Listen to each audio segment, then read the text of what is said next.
Awesome. Okay, so before we get started, I need to tell you something, okay? I hope that everybody has done the homework, okay? If not, it's fine, do it afterwards, okay? I can see some of the faces just changing, so I know that you have not. Shivani, I'm talking about you. Uh, yeah, it's okay if you have not done it, but please do the homework later on at least, because all the optimization, all the basics of LinkedIn is not what you have signed up for, because really like that's not the point. Anyone can teach you that. I see my goal today is to not give you solutions, but rather improve the quality of your questions for the next few years so that you are able to be a better critical thinker. If I give you all the answers, like you'll be okay for now, but then markets change. If you're not a critical thinker, you'll not be able to keep up with markets, and that is going to severely impact you. Okay, so I'm going to ask a lot of questions which may or may not have answers. I also have not discovered the answers. Okay, so don't worry about it, but also do remember that this will be an intense session. We're going to think about some stuff. Okay. So that being said, is there most people here have a LinkedIn account? Yes or no? Say yes if you have a LinkedIn account and you are even moderately active. Say no if you have never even opened a LinkedIn account. Maximum yes, because then I'll change my tone accordingly. I'm so glad that most of you have an idea, because I'll refer to a lot of historical events of LinkedIn, and you will not understand unless you have been on this platform. Even recent ones is fine.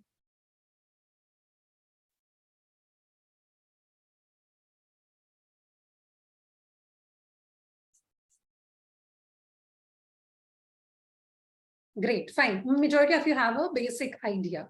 Okay, all right. I'll start off this session by asking you a question. Okay.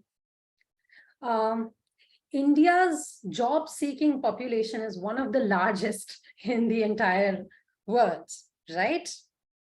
And of course, Indians make a great part of social media, any social media platform, right? And not just LinkedIn.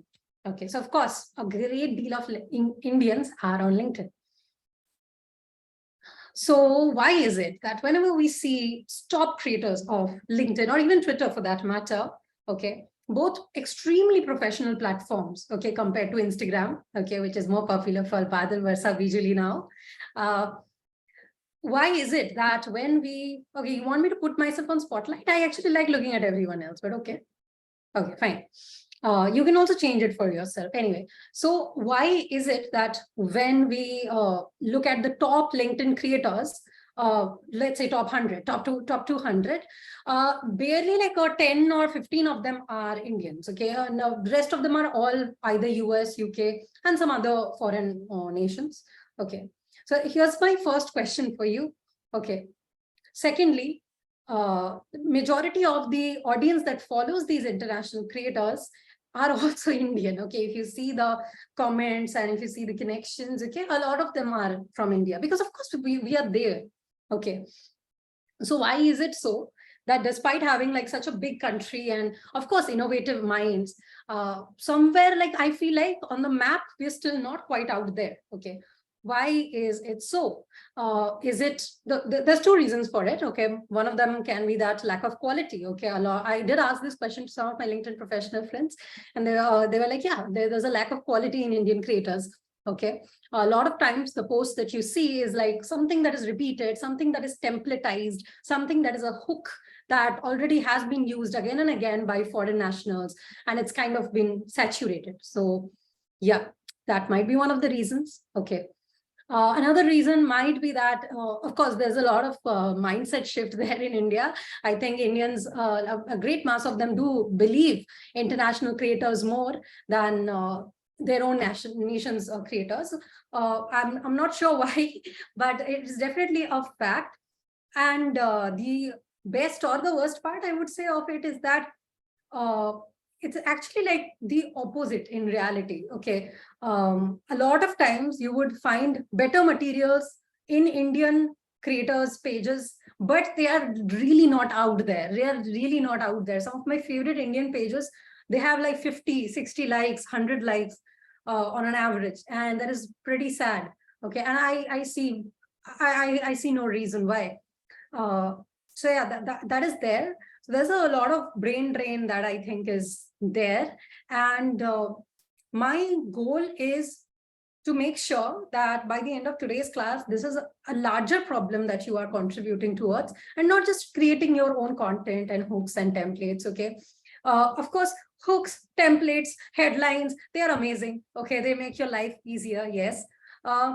But it's not hooks and templates that help anybody grow, okay? Contrary to what I told you in the mail, in the landing page and all, the 21 hooks and 50, you know, you can just search for 100 hooks and you'll get 100 hooks. You can search for 200 headlines, you'll get 200 headlines. It's at everybody's fingertips. But will all 800 of you be viral on LinkedIn tomorrow? No, probably not. Why so? Because no strategy or no headline or no hook can make up for the lack of a good personality. Did that hurt? I hope not. But you really need to have a very strong personality that people love, that people feel attracted to. And you know, like if you see the top people on LinkedIn, like Danko or Justin Welsh, you just see them. There's a just from the profile picture, you feel that. Okay, you just feel that, right? You don't really need to see the content. The content, like anybody else could have posted, you wouldn't have felt that same way. So after a time, it's the personality that drives people and not the content itself. Okay, so no matter how much I teach you in terms of hooks and strategy headlines, like a lot of people think that I go viral because I'm good with hooks. Hooks headlines can make you viral 5 times, 10 times. It can't make you viral on repeat. It can't grow a community long term without a strong personality, without a strong vision, without a strong mission. And you need to discover that for yourself, okay, without any other intervention. This is something that happens in isolation. Okay, so with that in mind, that is the agenda for today, to make sure that that personality shines in your LinkedIn content. Like somebody just sees you and then they're like, okay, this must be something that she has done or he has done. Okay, so yeah, I hope that is clear. Okay, is my mindset or my approach clear? Okay, my approach is not based strategic, like unlike what people think. My approach is definitely not strategic. I don't know what I'm posting tomorrow. I don't work from a place of scheduling and all. I of course have that so that I don't fall totally behind, but my best content has been hooks that I never read before. My best performing posts were things that came from my heart and not because a mentor told me that, hey, do this. Okay, so take everything that I'm saying with a pinch of salt, because I can help you, but your personality will help you the most. Okay, makes sense? We'll talk about personality. Okay, we'll talk about things, and also we're going to talk about a lot of dark psychology, manipulation techniques. Okay, I have to get there. Okay, this class may be not a very politically correct class. Okay, I'm going to say things that may even come across as offensive to some of you, but it's okay, right? Because I'm going to ask you to be that person as well. See, when you're starting a journey of growing your business, being on social media, using a platform to get clients, not everybody is going to like you. Okay, your own parents don't like everything about you. You want your entire audience to like everything about you. Like, what an unreal expectation you have. So, you know, like anytime anybody says anything that hurts me, okay, online, I think about all the stuff my parents have told me. I'm like, yes, I can talk, I can bear this. I can bear one person saying that my clothes look short, because my mother has like done too much of that in my entire life. So it's okay, it's fine. So yeah, let's get into it. Okay, I hope, yeah, we have 800 plus participants today. That's crazy. Okay, that's crazy. This means like over 620 of you are academy students, so it's crazy. So with all that in mind, let's get started, because I really don't want you to focus too much on the details and the pointers I'm gonna say. Okay, that though you can learn anywhere else, right? So yeah, let's go. Oh my god, my screen is,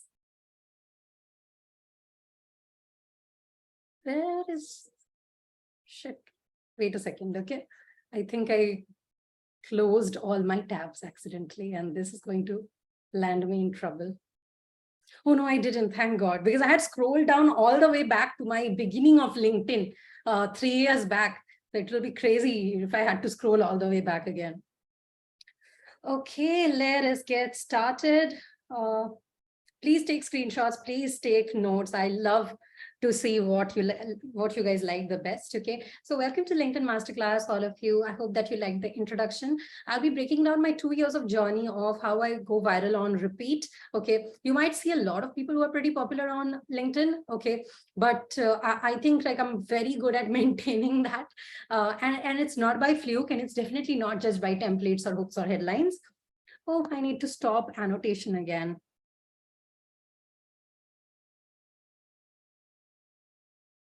Okay. How to get high paying clients, okay, which is primarily by content in this class, and how I have made over 50,000. The real number is actually more for the clients. It's just that I felt like this is a more conservative number, because sometimes numbers do intimidate people so much that it becomes crazy. But my total client revenue, because the kind of clients I get on LinkedIn are much, much higher quality than Facebook. So by the way, why I say Facebook is because before LinkedIn, I used to use Facebook to get clients. Okay, a lot of people think I use Instagram to get clients, and actually that's not true, because Instagram I have a very different set of audience only. Okay, and even YouTube, very different set of audience. They're not my ideal target audience for my marketing services. Okay. I want to know, before we get started, what is your number one LinkedIn goal? Like only one, okay? Is it to get more clients who will pay you? Is it to create more brand awareness so that you can do something in the future? Or is it to create a larger community to sell something more in the future? Clients, brand awareness, community growth, mainly clients I'm seeing, majorly.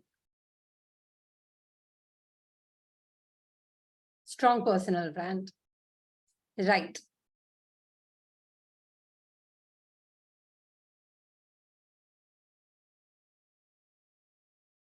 All three of them, great. Clients, cool, fine. All right, we're going to lean a little bit more towards clients then in your in the entire session, okay? If I have to summarize this session in 3 lines, okay, and you leave right now, LinkedIn strategy has 3 elements, okay? If you want to impress people, share your success.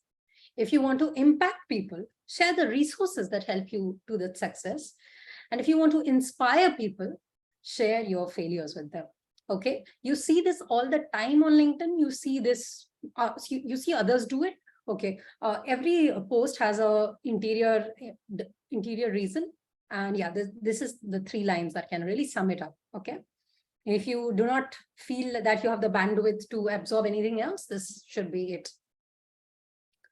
But before we get started, we need to know the history of LinkedIn. Okay, this is a platform that we want to use for ourselves. So how can we expect in a relationship? Okay, if you want a beautiful relationship and a beautiful future, we have to understand the person, right? So we have to understand LinkedIn as a platform. Okay, and while this is the chronological history of LinkedIn, what I'm much more interested in the major events in the history of LinkedIn. Okay, the early years of LinkedIn, like 2011 to 2019, let's say, LinkedIn had a very modest user base, and it was mainly Silicon Valley professionals and tech enthusiasts, right? It was primarily for getting jobs and building connections and networking, right? And LinkedIn to this date remains a primary networking platform. Okay, it's just that content creation has become a part of it. Okay, but LinkedIn was the goal with LinkedIn was never to make it a content creators platform initially. Okay, there's so many features that LinkedIn added in these years, but I think one of the major things that happened was when I think this years should have been 2003 to 2011, but it's okay. Okay, so one of the a few more changes that happened is that LinkedIn came to mobile. Okay, again, it made it easier for people to use. And another, I think, important change in LinkedIn was that LinkedIn itself was also, it started encouraging people, influencers, thought leaders to share insights. Okay, so more people were spending time on LinkedIn slowly. But something else happened after this. Okay, what happened? What happened? Can anybody tell me what happened at this point? 2019 to 2023, 2019, sorry, 2019 to 2023, pandemic. Okay, I don't think anything has impacted LinkedIn or like the entire industry as COVID. Okay. And this actually made a lot of people use LinkedIn more, primarily because they were losing jobs and they knew that they need to get a new job. So of course, LinkedIn is the platform. A lot of people started creating content at this time on LinkedIn because people were spending time on LinkedIn. That's why at this point, these career coaches and HRs became really, really popular because they were actually exactly targeting this audience, the job seekers. So major changes happened at this point. Okay. Indians, you started using LinkedIn as a platform a lot, and most of you have joined LinkedIn between these few years. Okay. More people joined as creators. Yes, absolutely. But one of the major things that happened on Indian LinkedIn, okay, for good or for bad, was this 5-day LinkedIn workshop by Web of Sisanti. Okay, it changed Indian LinkedIn forever. Okay, and this is not a biased or unbiased opinion. I'm neither saying a good or bad thing, but this masterclass was so widely popular that lakhs of people learned how to use LinkedIn. Okay, lakhs of people became content creators. I am sure that at least 100, 200 of you have also taken that class, if not more than that. Okay, because that really pushed a lot of Indian audience to come on LinkedIn. Okay, but what it also does, okay, mad respect for the man, mad respect for the hustle. But what it also does is when a strategy becomes mainstream, when a single strategy of optimization, of banners, of about sections, of content becomes mainstream and lakhs of people are using it, it's even harder to stand out. Okay. And of course, it was an accessible program. I'm sure like lakhs and lakhs of people did it. Okay. So you may have changed, like this has really changed Indian LinkedIn. Okay. Do it, let him know that I mentioned him. I'll be really happy if he knew that. But yeah, I highly recommend that. If anybody wants to take it, definitely I still recommend it. But yeah, like this is a major change that happened in LinkedIn platform. So if today a lot of you see similar content, repetitive content, it is partially because of that canon event. Okay, that so many people have actually been through the same materials. Okay, there have been other creators, there have been other LinkedIn masterclasses and programs, but none as popular as that one. Okay, and it's actually really crazy when somebody really changes an industry. Okay, that takes mad power, right? So that's why it's harder for you to stand out today. Okay. But this growth also means some positive things for you. Number one is that you have an increased user base. Okay, so you can connect with more people. Many of your ideal target audience, okay, be it coaches, be it consultants, be it e-commerce brands, be it agency owners, they are using LinkedIn actively to get clients probably. You can target a specific audience by talking about that topic repeatedly. Okay, it's gotten easier because this audience also uses LinkedIn to consume latest materials. LinkedIn is terrific for networking. Absolutely amazing. I got all my highest caliber clients from LinkedIn. And it was a mix of me actually reaching out to them and them actually seeing my content even before that. And lastly, the platform and the algorithm is very content creator friendly. Okay, it's 10 times easier to grow on LinkedIn compared to Twitter. Okay, so why not use this platform? So please be sure that you know the benefits of using LinkedIn, right? We have 100 slides to go through. Okay, I have a question for you now. How long do you think it takes for an average user to see results with LinkedIn? Okay, I just want to see the estimate. How, like if you're consistent with content or outreach, how long would it take you results to get results, average?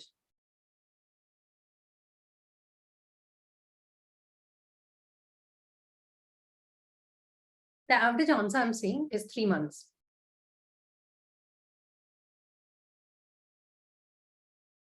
Right. Right. I see the average answer to be 3 months. I would say the actual answer should be about 1 month. Of course, it can depend from person to person, but 1 month of consistency on LinkedIn should help you see some sort of results. I'm not saying that within a month you'll be the most popular LinkedIn creator, but your name should be out there on the map. Okay. I would say 1 month is a good timeline. Of course, after this session, I'm going to give you a 21-day LinkedIn challenge that will help you with that amongst the resources. Okay, Shobha, 1 महीना 5 बार बोलने में 5 महीना हो जाता है ना? Anyway, by the way, don't spam the chat, because if you are doing that, I'll ask Alima to remove you from the room. I am noticing. Okay, fine. Okay, now let me show you a little bit of my content growth timeline. Okay. Unlike a lot of other people, I am actually like pretty new to LinkedIn compared to my number of followers. Of course, it's the same old story. Things suddenly hit off, okay, about 2 years back. At one point, every post of mine went viral for over 2 months. Like every post was having 8,000, 10,000 likes and over a million impressions. It was crazy. Okay. I was very shocked with that kind of a growth, to be honest. It was something I was not ready for. But yeah, like suddenly I was like pretty much well known in the LinkedIn space. Now, one of the things, I don't know how many of you know it about me, but I'm primarily a YouTube creator, not a LinkedIn creator. I was a YouTube creator. I've been a YouTube creator for 7-8 years now. Okay, I started YouTube when I was a kid, literally, and I'm a YouTube creator. Okay, I transitioned to Instagram maybe 5-6 years before.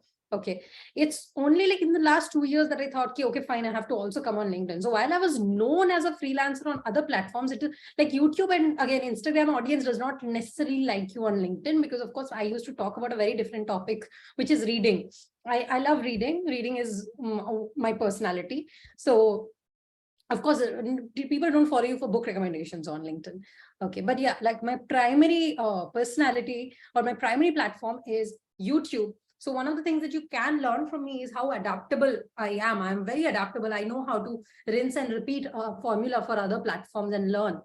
Okay, of course, with massive attention also comes massive negativity as well. I was parodied like crazy for my money-making headlines. And that is okay, actually. I do enjoy seeing that kind of stuff once in a while, as long as it's not disrespectful. I do find it very funny. I, of course, did not stop. I just kept doing what I do. 100K followers in less than 1 year, 200K almost in 2. Okay, I think like 500 more followers and I'll be at 200K. Please do make a post about today's session and help me get to 200K. And of course, current status is that stronger impact than ever. I got clients, I got results. And the best part is like I have a very fulfilling life. Okay, I think that is something that I can't put a price or follow count on. I'll show you my first couple of posts. Okay, this was my first ever post. So I was again using Facebook to get clients, right? So I was just posting what I had posted on Facebook to LinkedIn. So this was something I had posted to get clients. And again, one of my services back then was YouTube marketing. One of the best things about #YouTube is that unlike other platforms like FB and IG, you do not need to use ads to grab eyeballs for your business. Anyway, so this is a very bad post. Okay, it has 43 likes now, one of which is mine. Out of this, at least 20-30 likes are of those people who have scrolled back after I have gotten viral. Back then it had like maybe 6 to 10 likes. Okay, of course I had no followers at that point. So I found it a very big waste of time. Okay, why am I even posting on this platform? It's so useless. So I left. Okay, after that. May have posted a few more things. Okay, we'll go and see. So this is my old post. Why am I showing this? Because I need you to see that it was not always like this. Okay, it was definitely not always like this. I was talking about YouTube marketing. Here's a video of me. I look so golu in this. #motivation and business. What a scam. It is like, it's cringe for me to see it right now. But I was talking, this one had done well even back then. I was just mocking a certain situation. But I was not getting clients on LinkedIn at this point. Okay, although like I was getting likes and all, I was not getting any clients. So I actually left 3 years back. It was only like last year that in April or May I started posting again. Again, it was still reposts, by the way. It was nothing new. And this post did well. For the first time, something clicked on LinkedIn, and it was this post. Okay. So it's again a very simple post, but then it has a very community first approach, right? Anybody who's gonna see this, it's on a social media platform, they're gonna find it helpful. So this one did well, and at that point I thought, chalo, let's try to do it a little bit more seriously. But again, for a really long time, I had very little interaction, this kind of stuff. Okay, I was really not getting a lot of leads or clients from this. Whatever I was, they were not that good. Okay, so it was not helping, right? It was definitely not helping. But this was my first so-called viral post. But after almost half a year, 1 year of posting, this one took off. Okay. This one was about the time I hit my first crore at 21. Okay, which was 3 years back. Okay, I posted about that, and it was a 4-year collective number. And this is actually a picture of that day. My grandfather was very sick, so I was at home. It was a very bad picture, but I just posted that because I had no other picture. I was not a picture person at that point. But this one again, like, it was okay, but there was not a lot of impact that this one made. What actually made an impact was this post. It was my first time going like crazy viral. It got 10,000 almost likes, 10,000 likes at that point. And one of the most shocking things that happened is that a unicorn brand's HR was in my DMs after this, asking me to consult their brand. And it was crazy because I had really not gotten this good quality of lead till that point. Okay, inbound. Okay, and I did not have the energy to do outbound at that point.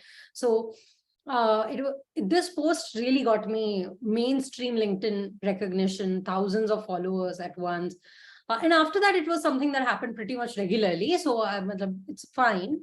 After a point, you get very sensitized also, because it doesn't really matter anymore. You have already had that. So one of the things that you'll see, any post which has a picture has always done better. It's not just me, even this picture has done comparatively better than all these posts where I'm not posting pictures. LinkedIn for creators. Yeah, this is where it. Oh, this was a fun one, because Mia Khalifa used to follow one of my clients. I found it very funny. My dog. I really don't really have a very strong strategy here. I'm just like posting whatever I'm thinking will work. Okay. Another one that did really, really well. Okay, all the results, what I had done. My real work setup. Okay, this was something a little contrary, because at this point, a lot of people used to post what their work setup looks like, and people used to love it.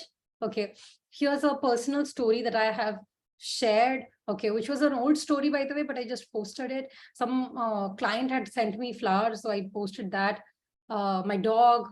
I really, and again, I went like crazy viral for this. It was crazy. Okay, I feel nauseous whenever I see this, because I really did not think that it can be taken in such a wrong way. But it was actually a friend's brother's wedding, and this is what I was wearing. It's just a kidding post. Okay, it's just a kidding post. Anyway, so at this point, I was like pretty active on LinkedIn. Posts were going viral again and again. Birthday ka time tha. Like, there was a lot of client work that was happening. I took my parents out for the first time to this 5-star called Taj Bengal. Like a lot of stuff. It was just clicking. Okay, it was just clicking consistently. And at that point, I did figure out a lot of pattern, but basically, and also a lot of this went so viral that people used to just use my first line. I noticed that, and just change the numbers accordingly. And it was really a proud moment for me. People used to tag me, "You've been copied," but the thing is, it's a good thing to be copied. It means that you're getting noticed. Anyway, so a lot of there's a mix of personal achievements, client work, advice, and things I do differently. I think there's a mix of everything. This kind of post used to get me leads. This kind of thing. This was a trending topic, by the way, at that point. So I was always early to hop on these trends of, also on LinkedIn, a lot of trends happen from time to time, right? So there was this trend where this guy made a comment like working for 18 hours a day. There was a crying CEO that went really viral. So on LinkedIn, things keep happening.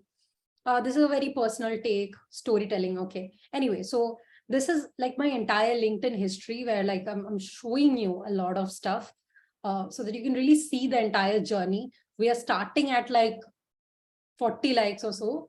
And this is what the results look like in my insight. A lot of people have this misconception that my content is primarily targeted for a young audience. It's not, and it also doesn't even reach them, because my largest audience for number is that of founders and co-founders. Okay, I'm not sure why, because even I used to think that maybe I will end up with more youngsters in my audience, but somehow I have attracted founders and co-founders the most. If you see my insights, if you see my inboxes, majority of my inquiries are for my services. Okay, may or may not always be qualified, the leads, but it's really nice to see that. Why does that happen? Because I have a lot of marketing skills that I show off all the time, which is my primary skill set. LinkedIn is the perfect platform for that. Okay. So yeah, this is my insights. I also want to show the backend to you so that you get a full, clear view transparently of everything. And here are my top wins that wouldn't have happened if I was not on LinkedIn. This is why I'm pushing you to be on LinkedIn. Number one, I got Sharan as my client. Okay, it's my highest paying project till date. I don't even want to say how much it has paid, but like it's definitely one of the highest paying project. I don't think even an Indian freelancer can get paid this much from an Indian client. So yeah, it's like definitely one of the most successful projects. Also, not just project or revenue wise, but also impact wise, because this project connected me with a lot of the who's of the entire industries. And it wouldn't have happened if I was only using Facebook to get international clients. Okay. It was something that I did, and I'm so glad that I did. Okay. So don't think that LinkedIn, Saheli just could have used some other platform and she would have been fine. No, my life wouldn't be what it is if I was not on LinkedIn. And secondly, Chase Dimond became a client, although it's like a more recent development, like 3 months back. Still, he's a top global email marketer, great connections, great person to work with. A lot of news articles featured me organically, and it was primarily because the writers or journalists would find me on LinkedIn. I got to meet and know Scalers founder, okay, which was a terrific experience. I got the invite to speak at IIT and IIM. Of course, I had gotten many invites to speak at TEDx. I personally don't respect TEDx speakers that much. Okay, so I had never taken it up before. It was only because it was an IIM that I took it up. Okay, because honestly, it's easy to get a TEDx, okay, if you are just, okay, decent at what you do. So that invite wouldn't have happened if I was not on LinkedIn. I got it via LinkedIn. And of course, lots of high quality leads, okay. So if you think that Saheli to already 3-4 platforms use karti hai proactively, so why is she still on LinkedIn, still using LinkedIn? It's because of this, because the quality of opportunities of LinkedIn is different, okay. I wouldn't say better or worse, but definitely much different than any other platform. So you need to be using LinkedIn very actively, okay. Yeah, you can use an avatar as well. Okay. So with all of that in mind, let's get into LinkedIn basics. Okay. The first section of this would be LinkedIn persona. Okay. Your LinkedIn persona. Okay. Now we will start taking notes. Okay. What is a story persona? It's basically who you are, okay, in this thing called the hero's journey. Okay, it's a storytelling formula where there's a hero, okay, he's on a quest, he has some allies, he has a challenge, okay, then there's a transformation that they go through, they set up a legacy, of course, they kind of change the trajectory of their life with that. Okay, there's a lot of stages in that. Okay, but in this case, you will have 2 heroes. Okay, one of the heroes would be you personally. Maybe you are trying. So let's say you are the protagonist of your story. Okay, you want to become a successful marketer. Okay, you shift certain things in your personality to implement certain strategies. Okay, your allies are your friends, other agency owners, resources, videos that you watch, mentors that you have, challenges that you face are day-to-day challenges with clients. Okay, and how is that transforming you? You're going to post about that. Okay, and slowly that's going to build your legacy. Okay, think about people like Chris Do. Think about people like Rand Segal. Think about people like Vanessa Lau. Okay, all of them have a story like this. Okay, one of the stories that I personally really like, okay, is that of Komal Pandey's. Okay, most of the people, by the way, who are really popular and really well known their hero's journey, everyone knows. And Komal Pandey's story was that she was, I think, underconfident, and she was a little fat, and she was she had a bad boyfriend, and she kind of broke away from that, got fit, left the boyfriend, I think, left her, that broke her emotionally, but she shifted that, she made a career for herself, and now she's a leading face in the world of fashion. Okay, we may say her fashion is not very appropriate for metro, but at the end of the day, it's still her hero's journey. And there are people who love her, there are people who hate her, but people can't ignore her. Okay, and I think that is a story that I really, really like. Okay, similarly, all of you have a story, okay, which is your background, which is your friends, which is your family, which is where you want to be in the future. You have to build that story persona or tap into that story persona, okay, in a very conscious manner. Okay, and for that, what I recommend is the PPF formula. PPF is basically past, present, and future. Okay, why past? Your past is very important for you. Your past makes you different. Your background, your family, your siblings, your school, your education, the privilege that you have had or not had, the friends you've had, the lovers you have had, the work that you have done, the career choices that you have made, all of it has led you to who you are today. There's no way your content will stand out without a strong sense of what shaped you. I come from a humble middle class background. I come from a family where nobody has done business, and I like showing that. Okay, I like having that in my content in some way or the other. Ek chidak ke, theek hai. And those whose parents are into business, you will also see them sometimes just mentioning that my father is great at business, so I take his advice. Okay, we think that's a great bond. But if I tell you that my father has no idea about business, my father was telling me yesterday only ki business shunchi jaan ki aajkal bhalo jacche na, which is basically like means I've heard that business world is not doing good these days. So are you okay? My father is always worried that my business is shutting down. Okay. So then those of you whose fathers are not from the business or families are not from the, you find me more relatable. Okay. So your past does shape you, and it shapes your connection with the prospects, the clients, the audiences that you will have. Okay, so don't shy away from it. Most of the recurring content, okay, has no sense of personality because they're not tapping into the past. Now, of course, you're not going to talk about in depth in your past, but just one line about it. Okay, something like, I was underconfident in school.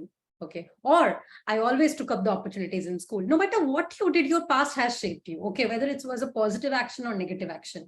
Okay, so please tap into that past. Okay, know your past and own it very nicely. Okay.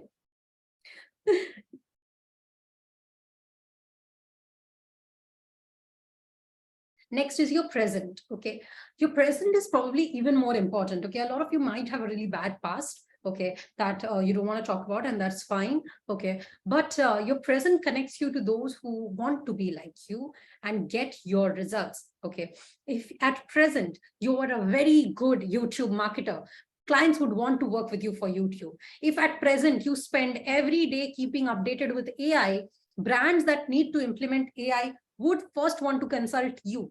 Okay, this present is a testament to your growth, adaptability, and expertise. Okay, imagine me telling you that I was viral on LinkedIn 5 years ago, attend my masterclass. That is not something that would have worked. Okay, your present keeps you on the top of people's mind. Okay, kitne creators aate hain, jaate hain, but very few people stand the test of time. Very few YouTubers are active on YouTube for 7-8 years. Very few businesses last for 7-8 years. You know, in our memory, we think, okay, when I was young, I used to see this or this person, but it's present that you need to be more conscious about. Okay, so many content creators just disappear in the void of time. Okay, and it's very sad. So you should talk about your present, what you do in a day, and even the short-term present. And lastly, the future. Okay, your future is limitless. Okay, and also we like to connect with people who we want to share a similar future with. Okay, I would like to connect with you if I know that 5 years from now we both want to live in Canada. Okay, it's just an example. I don't want to live in Canada, too cold, but just saying, there's a lot of innovation that can happen there, a lot of ambition that can, you know, come into play. If we talk about our futures, we can brainstorm. Okay, and at the end of the day, we like people we see our future with. Okay, not necessarily who we have a past with, right?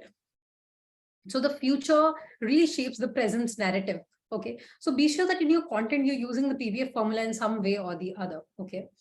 I hope that the PPF formula is clear. It's nothing but your past, present, future, and the elements of it that shape your persona and how you can incorporate that into your content. We'll talk about it in depth and slowly, okay? But I hope that you understand what is PPF.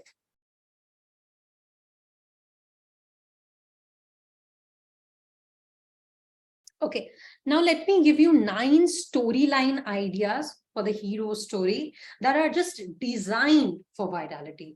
Okay, this is much more actionable than my theory. Okay, but without the theory, it's very important, very hard to repeat it.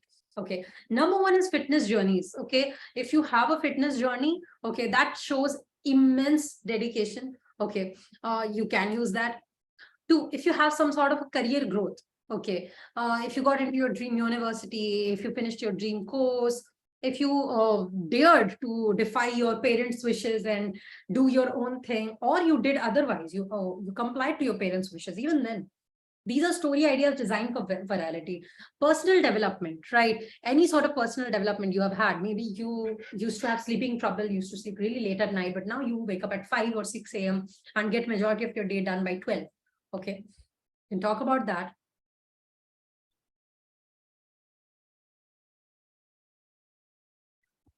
Educational and academic achievements. Okay, amazing things to talk about. You versus them, this psychology, like anything that has ever happened in your life when somebody has told you that you can't do something or something about you wouldn't work and you have proven them wrong. Those stories are of course designed for virality. Relationship status, okay, be it you're single, complicated, in a relationship, but best if you're in a committed relationship, frankly, because everybody aims, almost everybody likes that.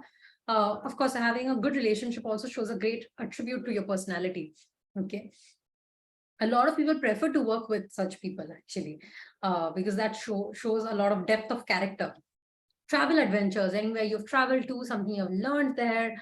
Creative endeavors, let's say you are involved in creative activities like singing, painting, dancing, and overcoming any sort of obstacles. These are the kind of story ideas that are designed for virality. Okay, so while you can't predict what will go viral, if the storyline is somewhere around these things, probably it's gonna go viral. Okay, I'm sure you have seen posts like this in your feed all the time.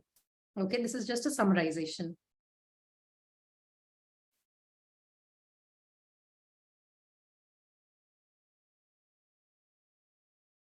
Okay, hope everything is clear so far, because then we'll go to the next lesson.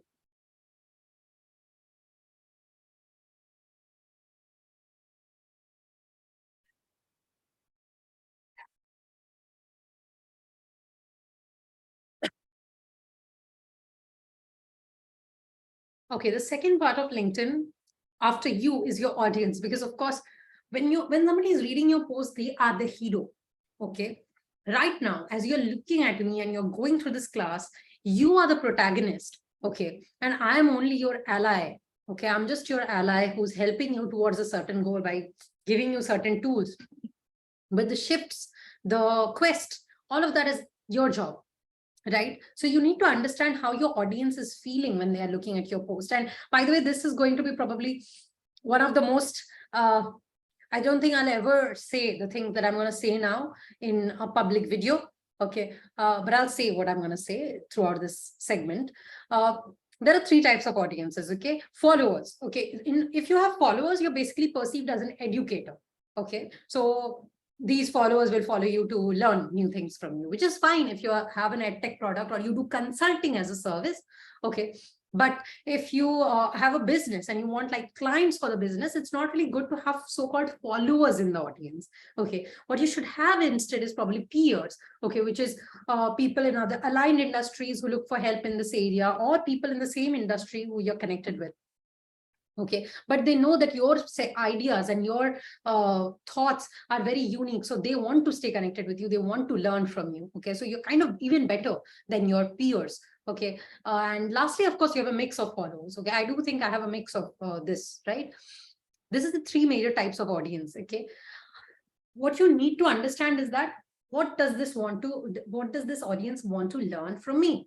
Okay, so let's say you target founders under 5 million in revenue. Okay, what are the 3 problems or 5 problems that you can solve for them? If it's low brand awareness, you can talk about organic content strategy. If they have low conversion rates, let's say you are going to educate them on copywriting. If they don't have good enough resources, you can share resources and tips and case studies, step-by-step step-by-step solutions. Okay, need to understand what they exactly need. One of my favorite hacks is to YouTube it. Okay, let's say I'm a video marketing strategist for solopreneurs. Okay, I'm going to think, what are they going to search on YouTube? Okay, so one of the things that I'm sure any solopreneur is going to look for if they want to start a video journey is that how to make good videos with my phone. Okay, so I'll find the top videos. Okay, and then I'll turn them into posts. Okay, and since there are 2.3 million people who have seen it on YouTube, I'm sure at least 200 people will be interested in it in reality now. Okay. Of course, I'll turn it into text format. Of course, I'll tweak it. Okay, for example, this is a video where the lady is just showing, do this, do that. Okay, so that is not practical. So I would rather make a video like 10 video ideas that you can make in 15 minutes or less, because I know solopreneurs, what do they not have? Time. Okay, so this thing comes immediately to my mind that under 15 minutes would be a good headline to give, because solopreneurs struggle with time. So your headlines should give a sense of understanding to the person reading it. Otherwise, they will not follow. Okay. But if you want to grow your audience really fast, here is the hack that you can use. Okay. Oh, I'm going too fast. Okay, fine. I'll slow down. Okay, fast audience growth. How to have a really quick jump in your network. Tap into someone else's network. Okay. Tap into someone else's network. List top 25 thought leaders, influencers, or mentors that you really like in your niche. Okay. And interact with 5 to 10 of their next 2 weeks worth of post. Okay. Interact with their top 5 to 10 commentators as well. Okay. Good for the creator, you're interacting with them. Good for the commentator, because हम comment कर देते कोई reply ही नहीं देता है, तो मतलब हमको भी waste of time लगता है, right? So it's nice when people get replies. Okay. And send 5 to 10 connection requests every day using the outreach templates that I'll give you at the end, or any that you want, any that you think would be right. Okay. Do this for 2 weeks. Okay. Top 25 people, 5 to 10 posts. Okay. For 2 weeks. Also interact with 5 to 10 commentators. Okay. You will have at least 1,000 followers in 2 weeks, and highly engaged followers, because these people have seen you, talk to you, they know that you interact with them. So of course, that's an extra point for them to interact with you. Okay, so this is a great way to grow your audience very fast. Okay, almost everyone does this. Even the top people in the game do this. Okay. Pro tip that I can give you for this to grow even faster is, if 2 or 3 such people are there who are genuinely interacting with you. So if you comment on 20 people's posts, of course, not everyone will reply to you. Only, let's say, 10 will reply, and 2 or 3 of them will give a genuine reply. Half of it will be just thank you. Okay. But let's say 2 or 3 people are genuinely interacting with you. Write a dedicated post on them. Okay. Write a dedicated post on them. Maybe their product, maybe their newsletter, maybe their brand strategy. Okay, because everyone loves a dedicated post about them. Okay, everyone does. One of the mistakes I see a lot of people do is like mention like my top 5 favorites, top 10 favorites, and that is okay, but like it doesn't work that well. Okay, not all of them will interact anyway, and those who will, they will also not be extremely impressed, because you have tagged literally everyone else. So if somebody is genuinely interacting with you, only then write a dedicated post about them, because they will interact. If they have an audience of 100K people, those 100K people will also see that. Okay, maybe 100K is an overstatement, 50K people will see that. And if the post is good, let's say about marketing, let's say about website design, or whatever you do, some people of that audience will be people who will be interested in your services. Some people will be people with businesses that need the exact services that you have made the breakdown for. Okay, so many people have done this, where they feature me and my Instagram and suggest improvements. So many people have made redos of my website, my thumbnails, and tagged me. Okay, and I always interact with them, not because I owe them anything, but because it will help them to get other clients, even if I don't hire them, because others will see their work. Okay, so this is a great strategy to not only grow your audience fast, but also even get clients. Okay, but one thing that I emphasize again and again, do it genuinely. Okay, because I do see this trend. Okay, again, as I say, don't think I don't notice anything. I have seen one person particularly, on a like a repeat clockwork, every 3 months this person uses all my photos that have gone viral, and posts a caption that is actually a caption from one of my interviews with Femina every time. Okay, it's a dedicated post, yes, but I don't like it. It off puts me like anything. Okay, because I know that the only reason I'm used here is for the clout. Okay, and nobody likes it. Creators are smart, especially the ones that you're trying to target on LinkedIn are even more so. And of course, I will not refer this person. So although this person is posting, they are not adding any value. Okay, you would rather post genuinely about someone. Okay, so you can do this. Just be sure that you're doing it very consciously and you're doing it with a good intent. Okay, nothing beats a good heart. Okay, nothing can beat a good heart. But yeah, you can do this. I have done this in my past. I have helped a lot of people do it. Like last day only, there was a guy who made a video on a review of my academy. Okay, and he had tagged me, and I saw it and I reshared it. Okay, and a lot of people started inquiring him for video editing services. Okay, good for him. Okay, he made one video and he's getting clients. Okay, with that, this is used on Instagram, but this is a strategy repeatable on any platform. So a lot of you told me in the beginning that you want clients. This is one of the top ways to get clients. Okay, find 25 popular people in your industry, do and showcase your work for them, but not without a strategy. Don't do it randomly, because some of them may not even reply, and then your time will be wasted. Okay, so yeah, for some people, I know for sure, I reply always. Okay, if something is featuring me, I can see that the person has put efforts. I reply, I reshare, I repost. If I know Jasmine does that, I know Luke does that. Like a lot of people do that. Okay, so do know who are these people, because that will help you a lot. Okay, see, productivity is not just working; it's working smartly. Okay, so you can do this. You can definitely use this.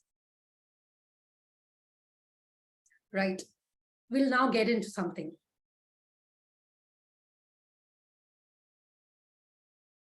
Nitish, I was talking about you in the very beginning. I don't know if you're there. Okay, let's get into another segment. Okay, by the way, this is a segment from one of my consulting sessions that I was paid very highly for. So I hope that you like it, or you'll be very underwhelmed that, oh, wow, people pay for this stuff also, but they do. Let's say you have two friends, okay, Susan and Emily. Okay, Emily looks shy, Susan looks hungry. Okay, I'll tell you a few things about them. Okay, Susan just learned a new language and now she's working on a career shift. She wants to travel more. She wants to travel more by 30. She's trying to get healthier, and she tells you she had a great day at work. Okay. Emily, on the other hand, takes her job just as it is, a job. She's happy and content as long as she's paid enough to sustain her current lifestyle. She asks you to relax and keep it chill. Okay, you've met both of them individually on different days for a coffee. You ask Susan questions about her career and her new skills, because she's pretty good at things that she does. And she tells you how she built them and how you can do it too. And then she points you to some resources, okay, to do that. You don't really know what to ask Emily, because again, she just takes her job as it is. You know that she's not very like a master of anything, but you anyway have a great time with her. Okay, friendships are not just about resources. And at some point, Susan tells you what she hates about her career. And it shocks you because she seems to do so well. Like she's doing well in her career, she's upskilling, but you're glad that she's letting you know about that. Emily does not delve too deep into anything, but you finish your meal with her and you did enjoy it anyway. Okay. So these are the three things that happened. Okay. Who would you like to spend more time with? Okay. Susan or Emily?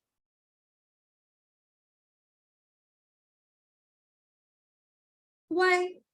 Why Susan? Why Susan and not Emily?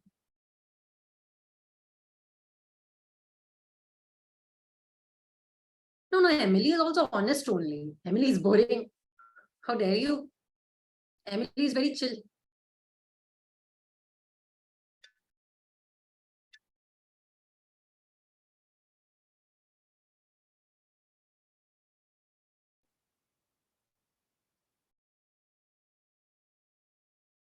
Got it. Most people choose Emily because of the fact that She aligns more with how we want to be in life and not necessarily be in our comfort zone.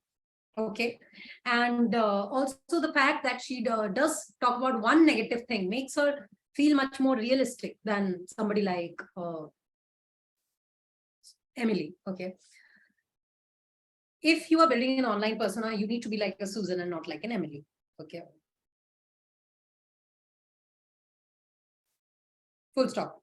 You need to be somebody who is ambitious. You need to be somebody who aims at better things. Okay. Now, yeah. Wait a second. Now I need to tell you something that will change your business life if you take my tips and if you hold them close. And I'm saying this after making a lot of mistakes. I've been in the world of business for 7-8 years. I've of course made heavy mistakes that have costed me many lakhs. Okay, many lakhs. You need to be somebody who controls your personality and not let your personality control you. Okay, so I am like this, or this is me, is not something that is going to take you very far. Okay, in life. Okay, if you're not okay with that, it's fine. Okay, you can be yourself. I'm just saying that my agenda is to get you more clients and to optimize your revenue in the long term.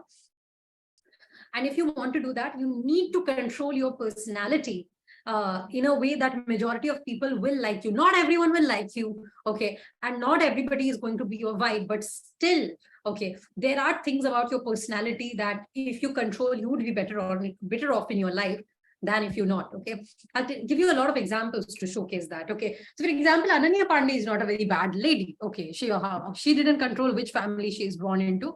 Okay, she didn't ask for privilege. She got it naturally. Okay, but the majority of her don't like her. Okay, also she's like pretty chill and bubbly and all of that. Okay, majority of us don't like her.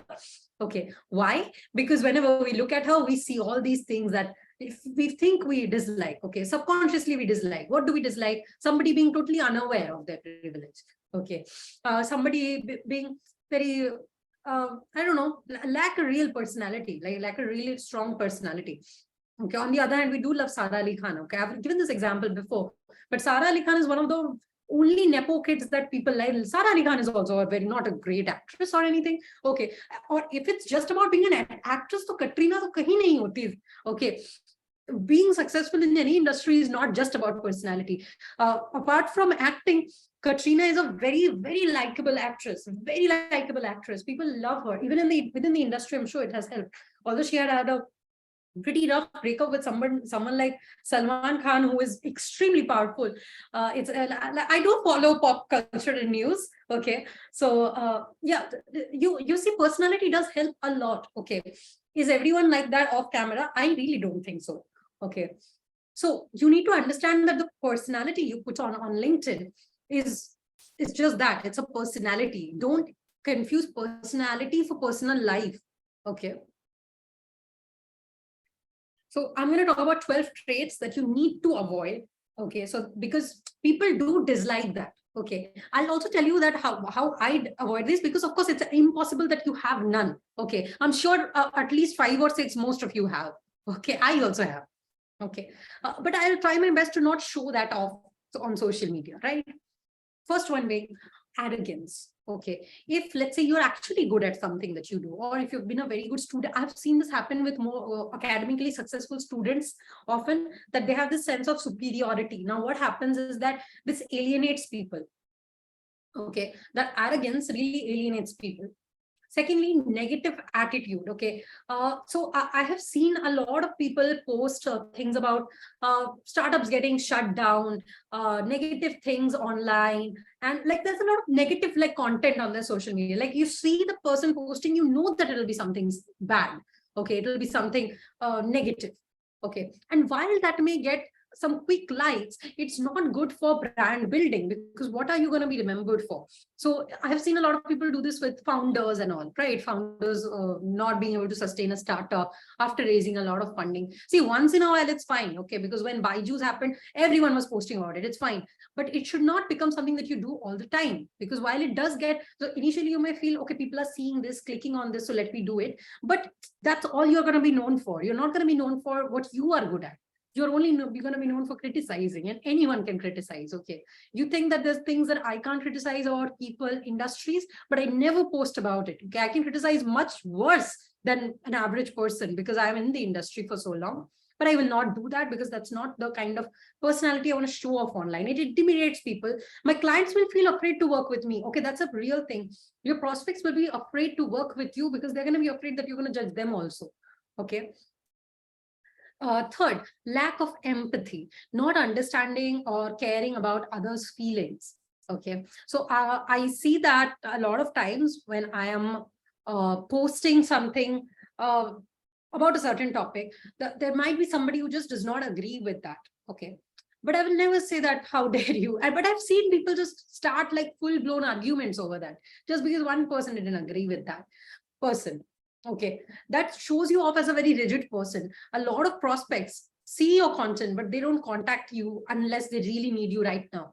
Okay, that person will perceive you as an unempathetic person. They will not want to work with someone like you. Okay, a lot of times we like or dislike people just based off of their vibes, and of course this creates a vibe. Fourth is aggressiveness. Okay, if you are very aggressive again in comments, in posts, not good. Pessimism. Okay, a lot of people have this really pessimist drive. I see a lot of people making posts like, this can't be true and this can't be happening. I don't think this will last. This industry is not going to last.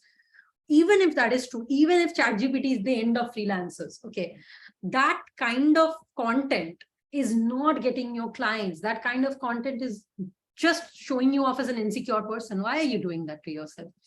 Other things like rudeness, indecisiveness. Okay, a lot of people think that I'll be vulnerable, I'll talk about the time I was confused. But the thing is, in a lot of industries, a strong decision-making ability is very much appreciated. Okay, especially if it's a higher paying role.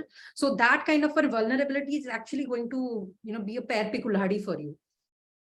Other things would be things like inflexibility, gossiping. I have seen a lot of people do this, and please don't do this ever. Okay, somebody will say that I saw this creator say this, I saw this person say this person paid me only this much, and somebody will just comment things like, oh, why don't you tell me the name in the DMs and all. Ask for the name in the DM, that is okay, but don't comment that, because that is publicly showing you off as a gossip monger. Why are you putting that show on yourself? Okay, everybody gossips, but you don't have to put it out there, because every post has impressions. Every post has 500, 1000 impressions minimum, even if the person is not popular. Okay, LinkedIn pe clients milna is very easy. So if you're not getting clients, it's probably because your personality is somewhere off-putting. Okay, please don't be this person. Okay, I see this, it's really like a major turnoff. Ingratitude. Okay, if you're somebody who does not ever make thankful, grateful posts, that's not nice.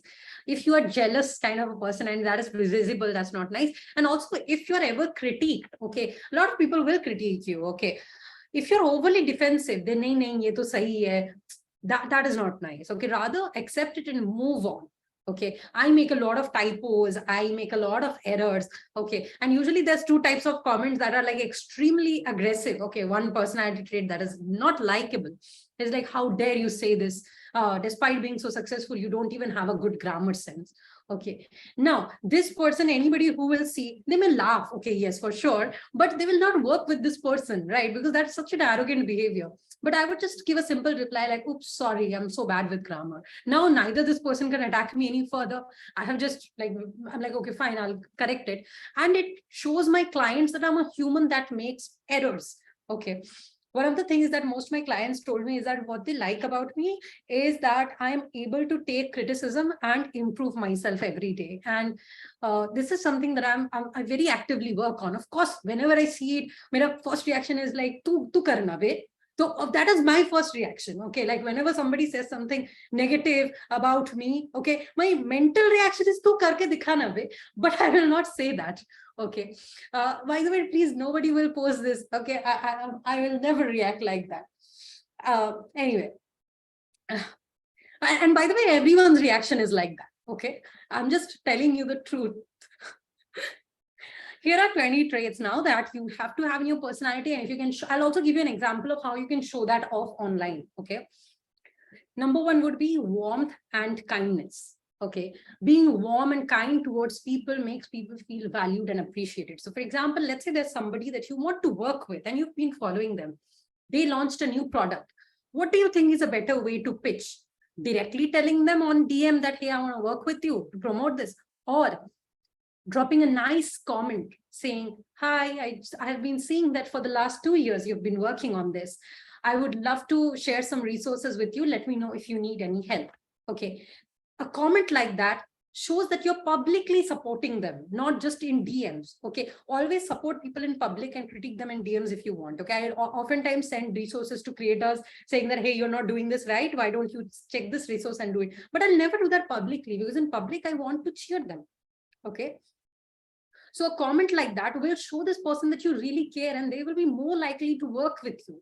Okay, because they feel supported by you. Last day, some lady texted me that although your website is so beautiful, people don't trust it. So why don't you get my services? And of course, my immediate reaction is that, why are you even saying that people don't trust me? I have sales to prove for it. I have following to prove for it. Okay, so although this lady has great portfolio and all, it's just that that immediate comment had some arrogance in it that did not sit right with me. Okay, so please be sure that there's a lot of warmth and kindness in your words. Okay, so please use my examples. Okay, so whenever somebody launches anything, a great way to work with them is to show that you are there to help and support them and not necessarily get paid by them. Secondly, empathy. Okay, a lot of people are empathetic naturally. A lot of people foster it. Okay, I do not really think that naturally it comes to me or used to come to me when I was younger. It's just that as I got more and more mature, now when people hurt me, I understand why they hurt me even before feeling that I am hurt. So pata nahi maturity ne kar diya hai aisa. But empathy is something that does help a lot. Okay, so if you're a mature person, you already have it. If not, try to understand why certain people use certain strategies. Okay, so for example, somebody is using ads as a strategy and you do organic. Of course, an easier thing to say is that, hey, you're wasting money on ads. Okay, an empathetic thing to say would be, hey, I understand you're investing in ads. However, I'm worried that it may deplete your funds in the long term. Have you explored organic marketing yet? Okay, so this is empathetic. Okay, if I just directly say that, hey, explore organic marketing, that is just taking for granted that they have not even tried it. Okay, not understanding why they might have used ads in the first place. Okay, so make sure your content has some sort of empathy, your comments, the way you approach people. Third is sense of humor. Okay, a good sense of humor is very attractive. Okay, I do think that I have a slight sense of humor, not too much, but not too little either. And it makes moods more lighter. Okay, it makes things much more fun. Okay, I have to always like keep my sense of humor within a boundary, because of course I wouldn't crack any plus 18 jokes very easily. But a sense of humor is helpful. Okay, so for example, whatever things are trending. Okay, so if somebody has made a content piece on the importance of on, let's say, brands that sell water for a lot of money. Okay, there's a lot of brands that do, you can always leave a funny comment like, this is not the pani that the guy in the video asked for, which is basically a reference to a very popular reel called Funny, Funny, Funny. So a good sense of humor really connects you with people. Okay, people that laugh together like spending time with each other. Positive attitude, I think I don't need to explain this. Authenticity, who you really are. Good listening skills, but this is something that will be more on the calls level. Honesty and integrity, of course. Confidence, you can be confident in your skills. Okay, of course everybody is insecure about them. Okay, right now that I'm taking this class, I'm constantly thinking that do you already know this? Am I repeating myself? Are you really enjoying the class? I'm of course thinking all of that, but I will not show that. I will of course try to be the best, most confident self that I am, to help you understand the entire session nicely. Being open-minded. Okay, if somebody is making a new suggestion, always say, wow, that is great. Can I learn more? Where can I learn more about it? You'll build better relationships. And of course, being more helpful, that is going to help. Humility in life is very important. I think a lot of people lack that post a certain point. Optimism, people like being around optimistic people. Resilience, tactfulness, being more adaptable to various situations. Generosity, like sharing various resources. gratitude, thanking people for, let's say you see somebody make a very long post, you know that they have spent a lot of time on it, just appreciating that this looks like it took you a lot of time. It's going to change their day. Okay, a thoughtful comment like that would change their day. And of course, have an approachable personality. Okay, these are personality traits you should have. Again, I'm not telling you to change your personality. I'm just saying that based on personality, people approach or don't approach you. Okay, so please be sure you have good elements in your personality that you are showing off all the time. I'll see the comments now or messages now for a bit to understand if you've understood so far or not, because now it's going to get technical.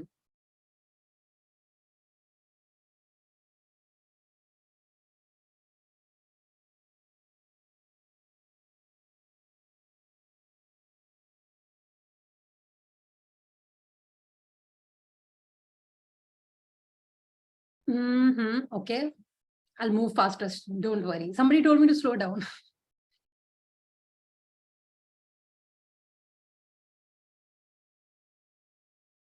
Okay, we're going to talk about influential content now. Okay, I'll give you an example first. Okay, let's say your job is to market a coffee maker for your client. Okay, who would you choose? Okay, to market this ad? Okay, would you choose a female, 22, making a cup of coffee? Would you choose a male, 24, making a cup of coffee? Or would you choose a middle-aged man, 54, making a cup of coffee for this ad? There's nothing politically correct or wrong. You can tell me your order of preference.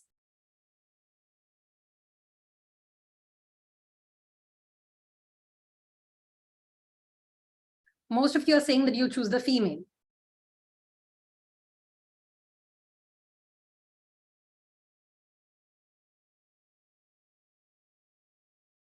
Some of you are also saying that you'll choose the young male. Okay. The average response is most people will choose the woman. Okay. Followed by the man. Okay. So it's a close tie usually, but very rarely somebody says they'll choose the middle-aged man for it. Okay. And I'll tell you the main reason for that is that coffee is like primarily something that the youth is obsessed with. Okay. The cafe, unless we're in a city like Paris or something, or any other place where coffee is like much more popular. In India, at least, you will probably prefer using a female for that.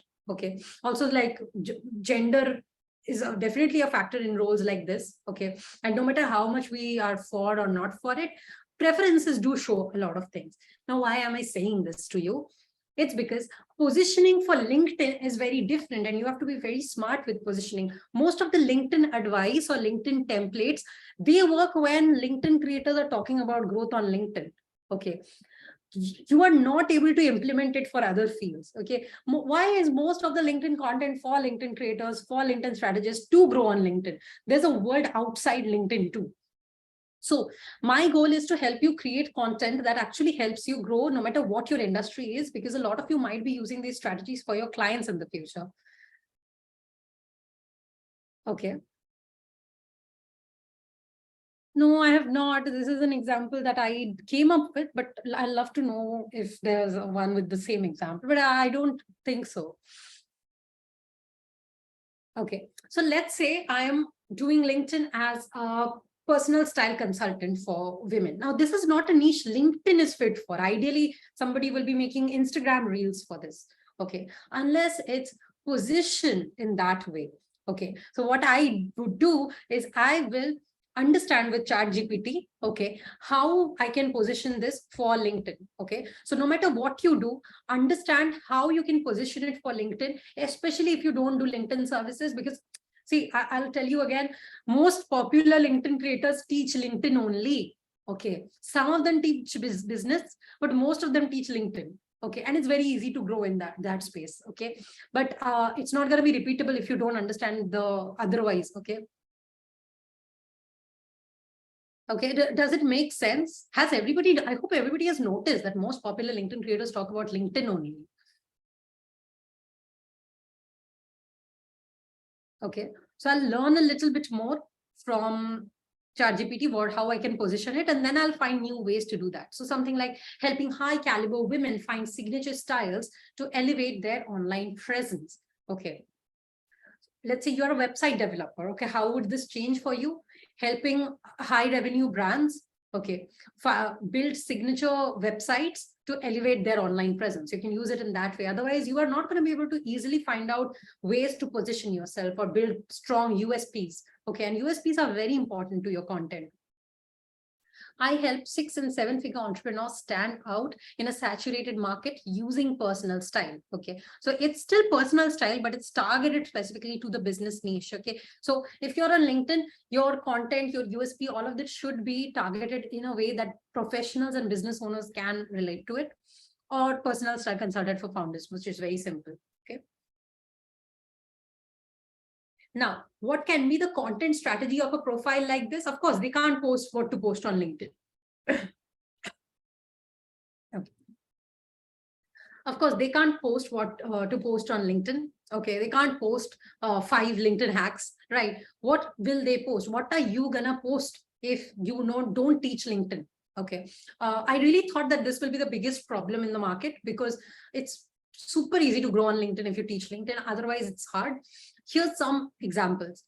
A personal style consultant can break down the style of Mark Zuckerberg while he does wear the similar outfit.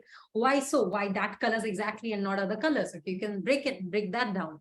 You can break down various concepts of personal style and make it easily digestible.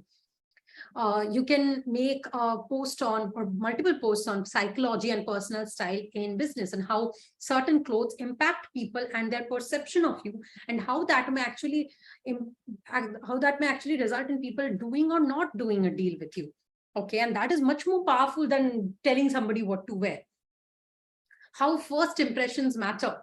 Okay, we really prioritize that, right? Tips on personal style, breaking down ads, okay, where personal style has been used, where personal style has clearly been used. So there are a lot of ads in which the before and after the person wears very different clothes, right? You must have seen that.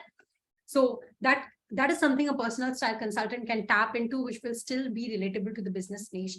You will have to figure out how this relates to your industry. Okay, and I will share my templates and my routines and my ideas with you. But I really wanted to show you with a proper example, because again, it's easy if you're just doing LinkedIn. It's not if not. Okay, everybody understood this example?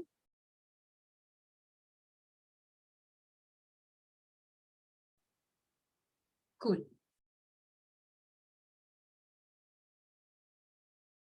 Okay, when you're building content, there should be 6 elements within your content. Okay, I'll give you examples of each, and this is by Robert Cialdini. Okay, so firstly, reciprocity. Okay, if you are offering something like a free consultation call, a free guide, if you're telling people to DM you to get something from you, it's going to be good for you, because people may book calls. Okay, and of course, it's easier to convert people on calls because the principle of reciprocity comes there. Okay, consistency. Okay, if you have a project you're working on, you can keep updating on LinkedIn that, okay, I started this project, I got this client. You can update next week how that went. Okay, now other prospects who are seeing your LinkedIn, they will be more likely to hire you because they see you fulfilling deadlines. Okay, third principle is that of social proof. Of course, this is testimonials, screenshots, positive reviews. I shared many social proof samples in a recent post, by the way. Liking. Okay, I delved so deep into liking. I'm not going to go into this one, but personality traits. Authority. People should believe that you're actually good at what you do. And the 6th part is scarcity. Okay, your online content is your portfolio. So you can mention things like you work with only 3 clients a month. You can talk about there's a particular service that you only have open for July or August, and more people will be inclined to book it. Okay. Also, one psychological tactic that I like to use is, I mentioned that if you want to get results in December, you have to get started with this service in August. Okay, which is true as well. So that also helps in getting more clients using your content. Okay, now let's get into content strategy. Okay, and this is probably the more intense and more implementable section. There are 3 types of content that you can be building. Okay, growth-based content, authority-based content, and authenticity-based content. Okay, and all these 3 types of content are important for you. Okay, growth-based content has chances of virality. Okay, it's more resonant. with people, and it's in line with trends. Authority-based content proves expertise, it gets you more saves, and it establishes you as a thought leader. And authenticity-based content, it builds relationships, it nurtures your audience, and adds personality to your content, which is so important. Here are some samples of growth-based content. Okay, please take a screenshot. Okay, news, wins, and success stories. Understanding and templatizing what already works with other creators. That is, of course, a growth-based content.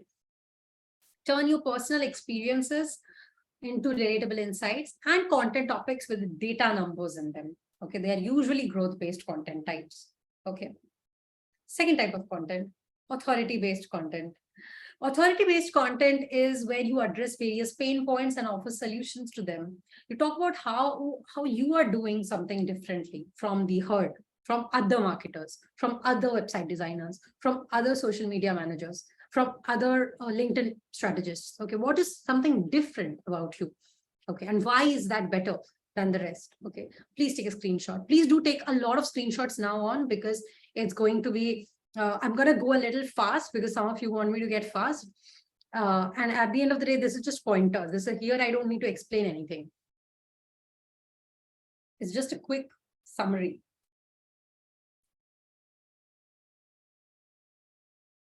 And third is authenticity-based content. Okay, this is your failures and your losses and how you plan to overcome them. Giving controversial advice compared to what people think. Okay, so for example, let's say you are a website developer and you don't want people to use Webflow. Okay, and maybe that's totally a personal agenda, because of course it might hurt your sales in case you don't use Webflow. So you can give a controversial advice like why you should not be using a no-code tool. Okay, whereas the majority popular opinion is that just use a no-code tool and get started. Okay, you can talk about why.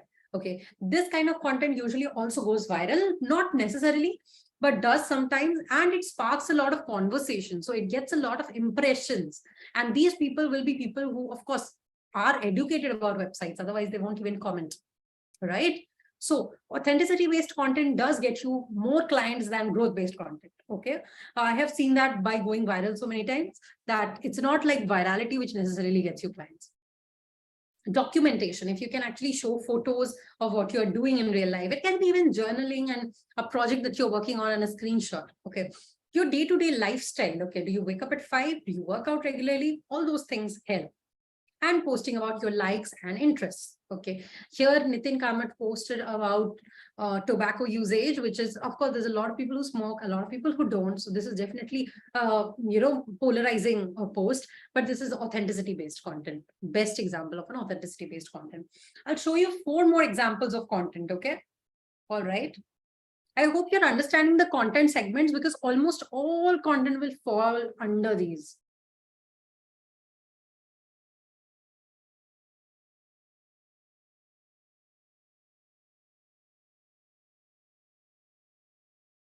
No. The LinkedIn book and all that I sent you will not contain all of this. This is content that I have built. You will not find this organized like this anywhere else. Please do take screenshots, okay?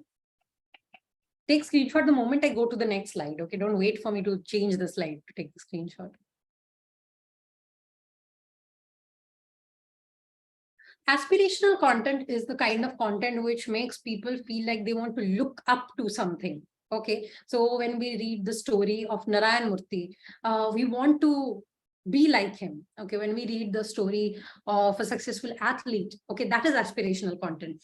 So of course, it's best if you yourself can pump out that aspirational content. But of course, not everyone might have that bigger win yet. Okay, so in that case, you can share things like big company growth stories.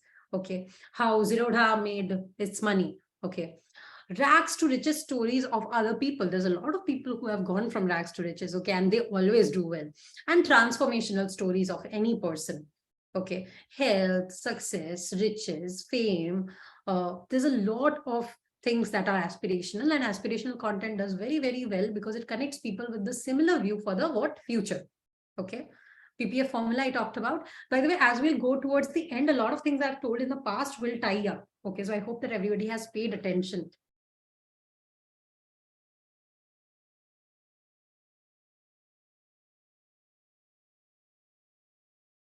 Storytelling content. This is the type of content that does the best. By the way, I'll give you a lot of great storytelling hacks at the end. So please do stick till the end.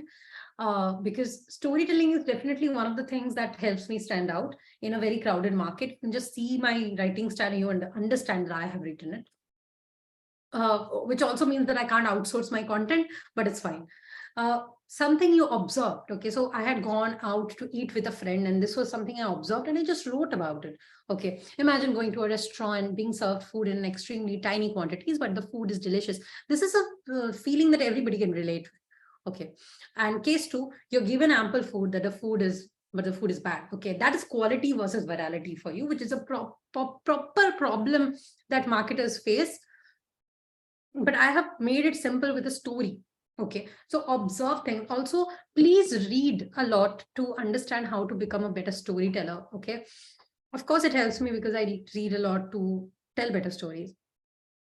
Third, emotional stories. Okay, but here there should be a limit to the emotion. Okay, it should not be like I'm crying and in an utter mess. Okay, I think, see, being messy online is not a good idea. Okay, we saw that with the crying CEO. Of course, everyone cries, everybody hits rock bottom. Okay, but when you're in the middle of it, you should not write about it, because then nobody will want to work with you. Okay, I will never work with somebody who's at an emotional phase right now. Okay, of course, if somebody who has worked with me for a really long time has a bad phase, of course I'm going to be there. But not going to start working with you. Okay, so emotions ka sahi hai, but don't write about it if you are in the middle of something. Don't feel like a mess online. And of course, thought-provoking content. Okay, I had come across this post where there was a guy who was giving very good tips. Okay, it's not like he was bad, and his Indian accent was very heavy. Okay, so a lot of people had written very nasty comments about it, and I felt really bad, and I just posted about it. Right, so that is something that people can also relate to, and of course, it shows empathy. Okay, if you see something that all the examples that I'm showing you, it has some traits of mine that are likable or that are relatable with people. Okay, that's why I took you through the 20 pointers that definitely were a lot to take in, but they're important. Okay, you can't just learn a list and a framework and you expect success. It doesn't work that way. Of course, educational content also does well, which is basically lists, frameworks, step-by-step guides, breakdowns. I don't think I need to explain this any further.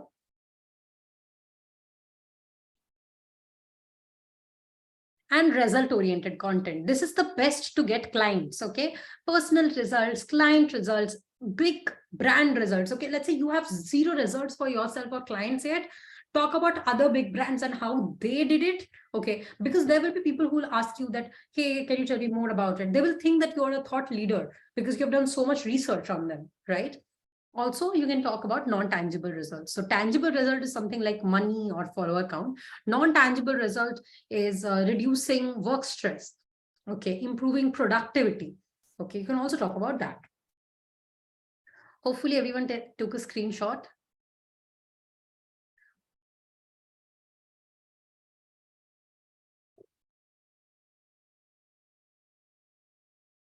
Short-term growth hacks for this content would be sharing freebies, hosting giveaways, asking your present list of people to connect you with a certain niche of people. But these are exactly what it is, short-term growth hack. It is not going to help you grow long-term.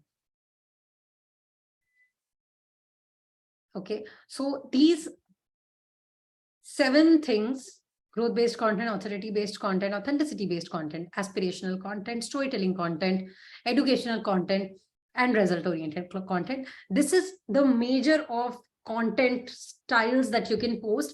I'll give you the hooks and templates and all, but I hope that you understand the framework that you are supposed to follow. Okay, and also what are the things that should be there within the content. Okay, everything is clear so far. I have told you a lot of things. Whatever you don't have, you skip it. Don't worry. It can be used for other platform by removing anything that is not relevant to it. Okay, you can of course make a result-oriented content on Instagram. Don't worry, Kanav, there's only 40 more slides left. Okay. Yes, this is a brainstorming session. Okay, if you are here to not think and just get content shown in slides without any idea of why I have put it there. Of course, this is not the right time. One thing that I need to tell you is that content is a science. Okay, your job as a strategist, you are a LinkedIn strategist. Okay, whether you are doing it professionally or not, if you're making content on LinkedIn, you are a LinkedIn strategist. Okay, so your job as a strategist is to experiment with what has worked, add the new components that you're learning with me, with other people, dissecting other people, and then see what is working and not, assess those results. Okay, that's how you grow. Okay, my strategy is not anyone else's strategy, and nor should yours be. Okay, if you are implementing everything I'm saying to the T, then you're doing it wrong, because then you have not discovered anything. Okay, and you will not be able to be successful by imitating others only. Okay, and where do great ideas come from? They come from newsletters. I love newsletters. Okay, I absolutely dig newsletters. My favorites are the Curiosity Chronicle by Sahil Bloom, James Clear's newsletter. It's called 321. And I love Ben Mears' newsletter on personal development. I'm just comfortable with Canva. Okay, these newsletters I love. Blogs also are, some blogs are really good, although blogs are kind of outdated. Okay, Seth Godin's blog, you can still read, it's still available, it's amazing. I see some great recommendations even in the chat. Guys, you can take a screenshot of the chat if you want. Articles, okay, but it's a little hard to find good articles these days. Certain LinkedIn creators make great posts, so you can follow them for ideas.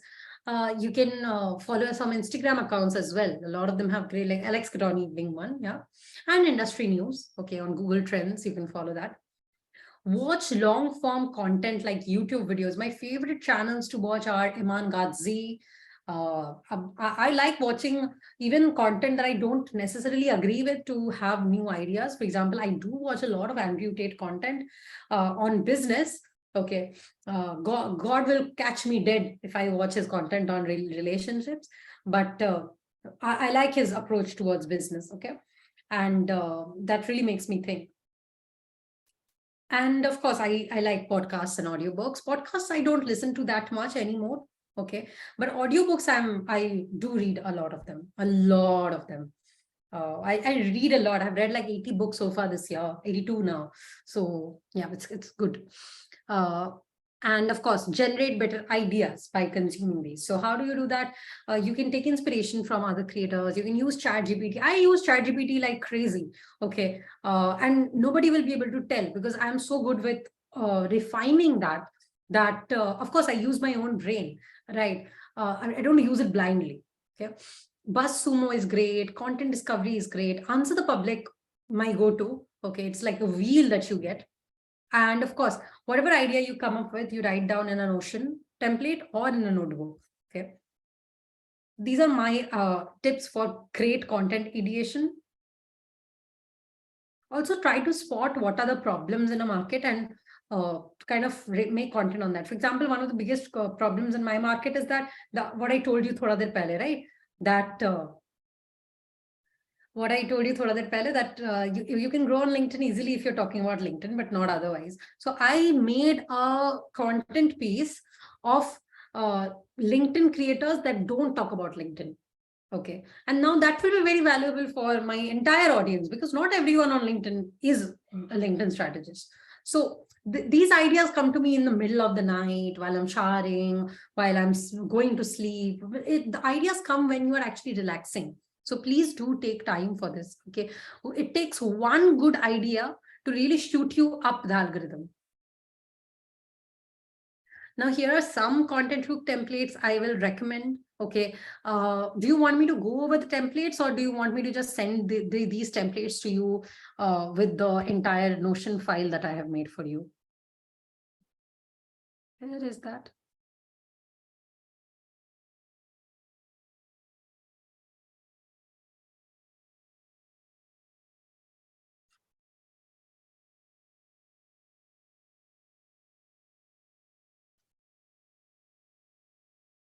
I'll go briefly and send, okay?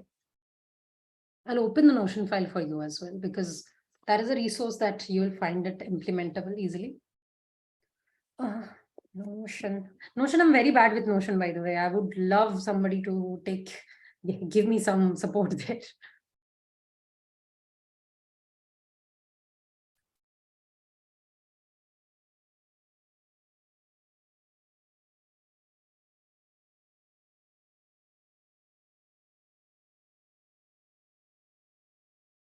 Okay, so this is the LinkedIn game plan. So here are a lot of ideas that I have shared. So I also have these ideas there. Monthly post ideas. So every month you can make at least these 5 posts. You don't even have to think about it. And if you do it on repeat, of course, people start looking up to you. People start following you, seeing what you're up to. If you are doing something they've already done, they interact. So monthly favorites, monthly recaps, monthly goals, monthly Q&As, monthly, oh shit, I wrote the same thing twice, shit. Yeah, so sorry, these are 4 ideas, but yeah, every week you can post at least one of them. These are tips for people and some examples of how to do that. Contrast posts, okay, very popular. Motivational posts, again, very popular.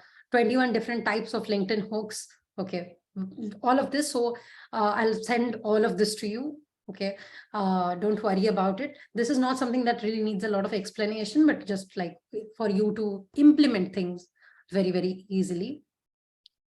Also, one thing I will recommend, let me see if it's there in my Notion or not. Because again, I'm super bad with keeping it organized.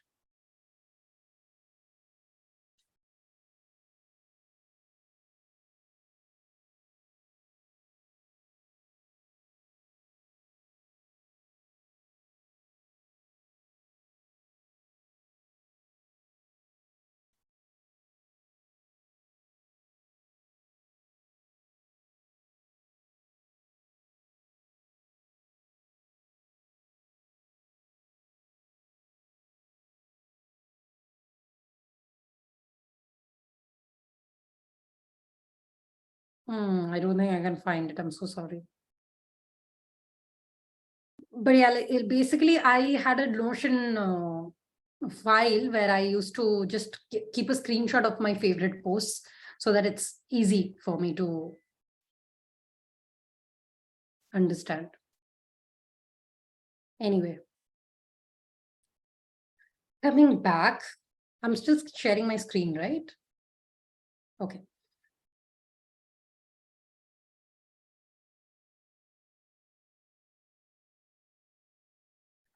Some other examples would be content hook templates like this. Some strategy is not working for you. Try this solution instead, preferably your solution. People say any common assumption, okay? People say that you can't grow on LinkedIn anymore. Here's why they are wrong. You don't need to stop eating carbs to lose weight. I got 500 followers in 7 days. So I'm saving you time by telling you how exactly I did that.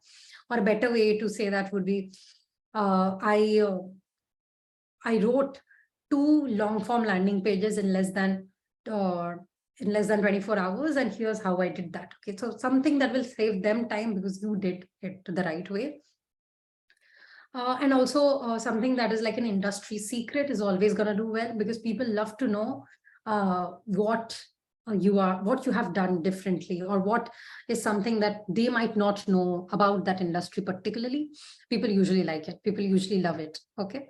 So these are some content hook templates which will do well. But as I told you right in the beginning of this session, content and hooks and templates are okay. Okay. So it's fine. Okay. If you don't really care too much about these hooks, okay, it's fine. You'll still be okay. Okay. Yeah, please. Yeah, I don't know why the screenshots are out suddenly. I have no idea why. Now let's talk about content templatization, which is basically what kind of templates you should follow. Okay. The normal or the common one is hook body CTA. Okay, you know what it is. Okay, are you struggling to grow on LinkedIn? Here's 5 tips. Let me know what I have not written here.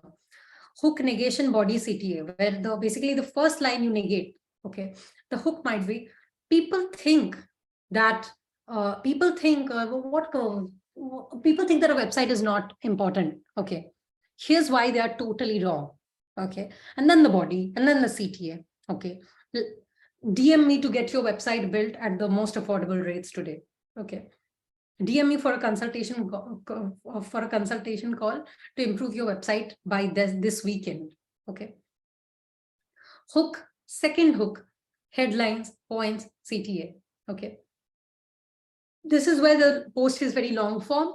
Okay. So there's multiple pointers, multiple headlines, multiple subheadlines.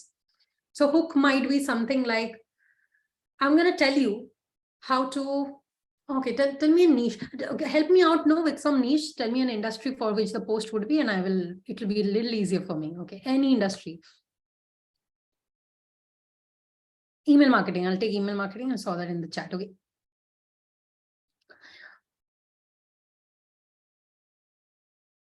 Email marketing is easy, can be a good hook. Okay. Second hook can be something like email marketing easy. Only if you have these ready to use templates for that. Okay. Or again, with email marketing only, I'm taking this example.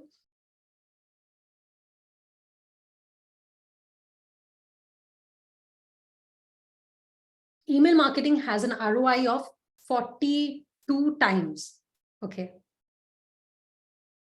But most people are not using it yet. That is the second hook.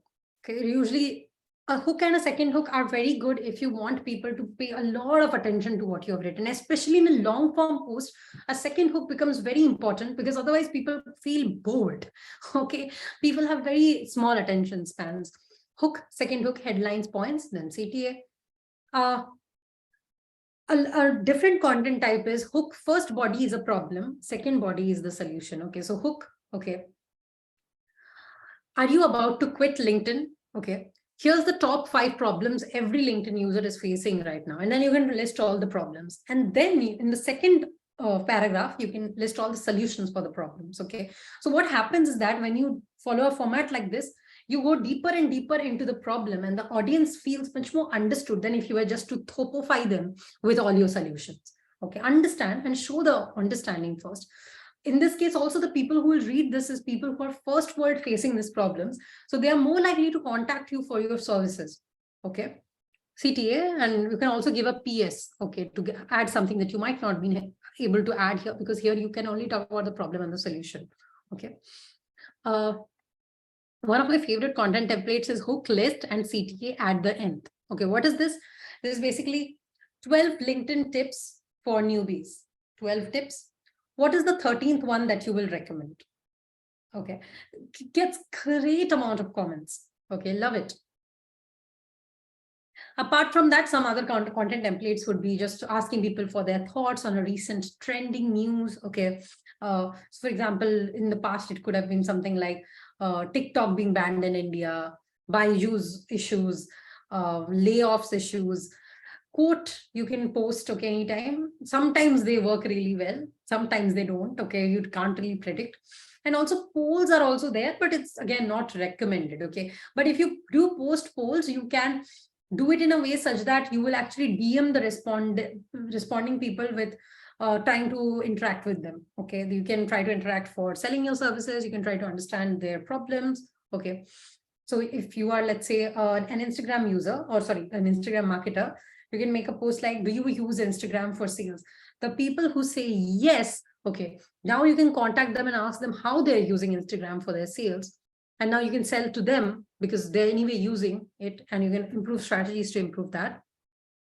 If somebody is saying no, you can again text them and tell them why they should be using Instagram for their brand. So polls can work if you are a smart person who knows how to use polls to your advantage. Okay, I hope that it's clear. Okay, are all the content templates clear, especially the bonuses that I talked about?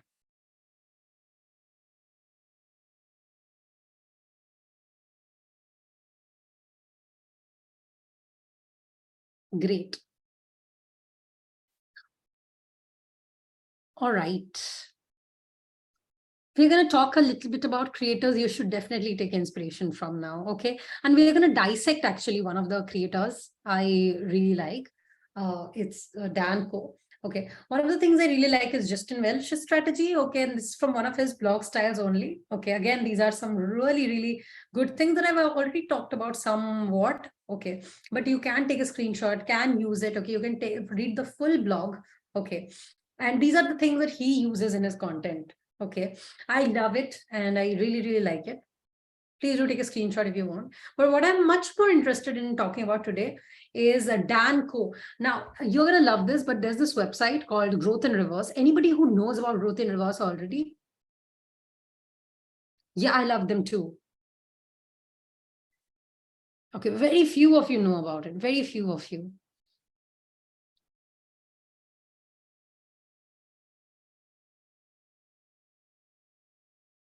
No, it's not Dan Co's website. Yeah.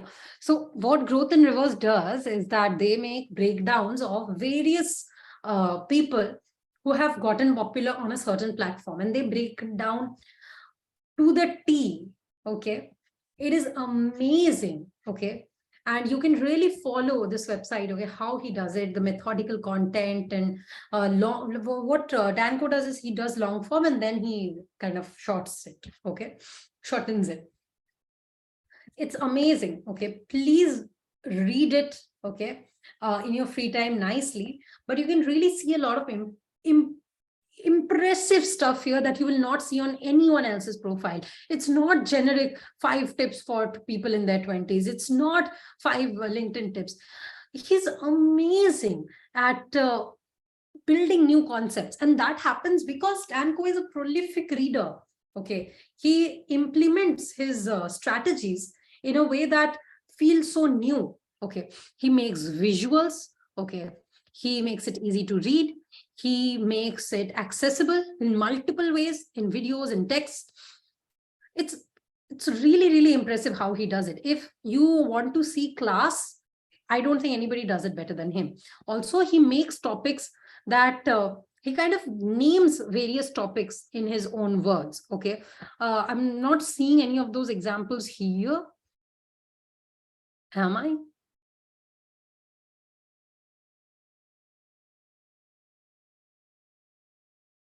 He makes these beautiful visuals supporting his topics that he's kind of talking about.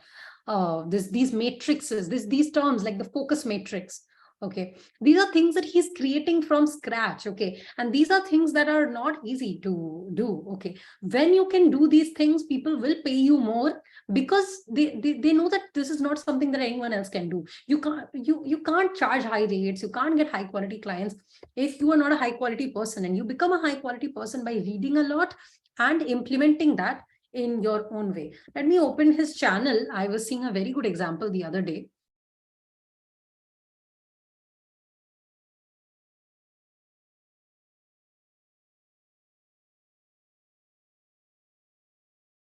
Got it. Fine. So recently he made this amazing video called The Value Creator. Okay. Now, a lot of people talk about be a creator, and you will make money, how to make money as a creator. Everybody does that. And this video is essentially that only. Okay. It's just that he's more prolific with his words. His concepts are better. He's very well read. Okay. But it definitely like taps into a better audience, a new internet career path for intelligent people. Okay. Being a creator is nothing new. Okay. People have been creators since 5, 6, 7 years. Okay. In text format also. Okay. Content started with blogs primarily and not YouTube. Okay, so it's not like he's talking about something outwardly. It's the way he's packaging it that is so attractive. The one-person business model 2.0, freelancing, almost technically he's talking about freelancing only. It's just that the way he phrases it's different. Okay. Micro education business model. He's talking about edtech. He's probably talking about how to make money with courses. Okay. He's probably talking about how to make info products. Okay. So he's talking about the same things. He's teaching the same thing that everyone is. It's just that he's so good at keeping it. If he's in this F1 session, I'm going to kill myself. It's going to be crazy. Oh God. Oh. That was an extreme reaction. Sorry. Anyway, it's not necessary that you invent something new, okay, to be productive online, grow on LinkedIn, but it's how you package it. Okay. And again, it comes from what? Your personality. It comes from your ability to connect the dots. It comes from being a well-read person. Okay. Unlimited content ideas. Have you never seen any other person talk about unlimited content ideas? Of course you have. It's just that the way he packages it that makes all the difference. Okay. And of course, after you watch 3 videos of this person, you suddenly like this person because of his approach, of course, the way he talks. He has a very authoritative way of talking. We really like it. Okay. So you should I highly recommend you go through this. Okay. Go through this entire dissection. It's amazing. Okay. For those who want to understand his entire business model, okay, I have been a part of Modern Mastery for 2-3 months, by the way. Okay.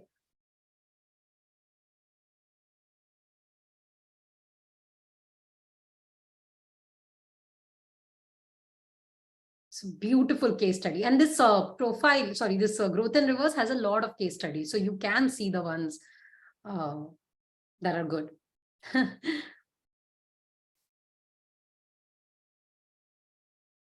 Yes, a lot of Dan's content is definitely imitated, but nobody can do it like him. No, nobody, because he has invented his own style only. Okay. And you need to invent your own style. Okay.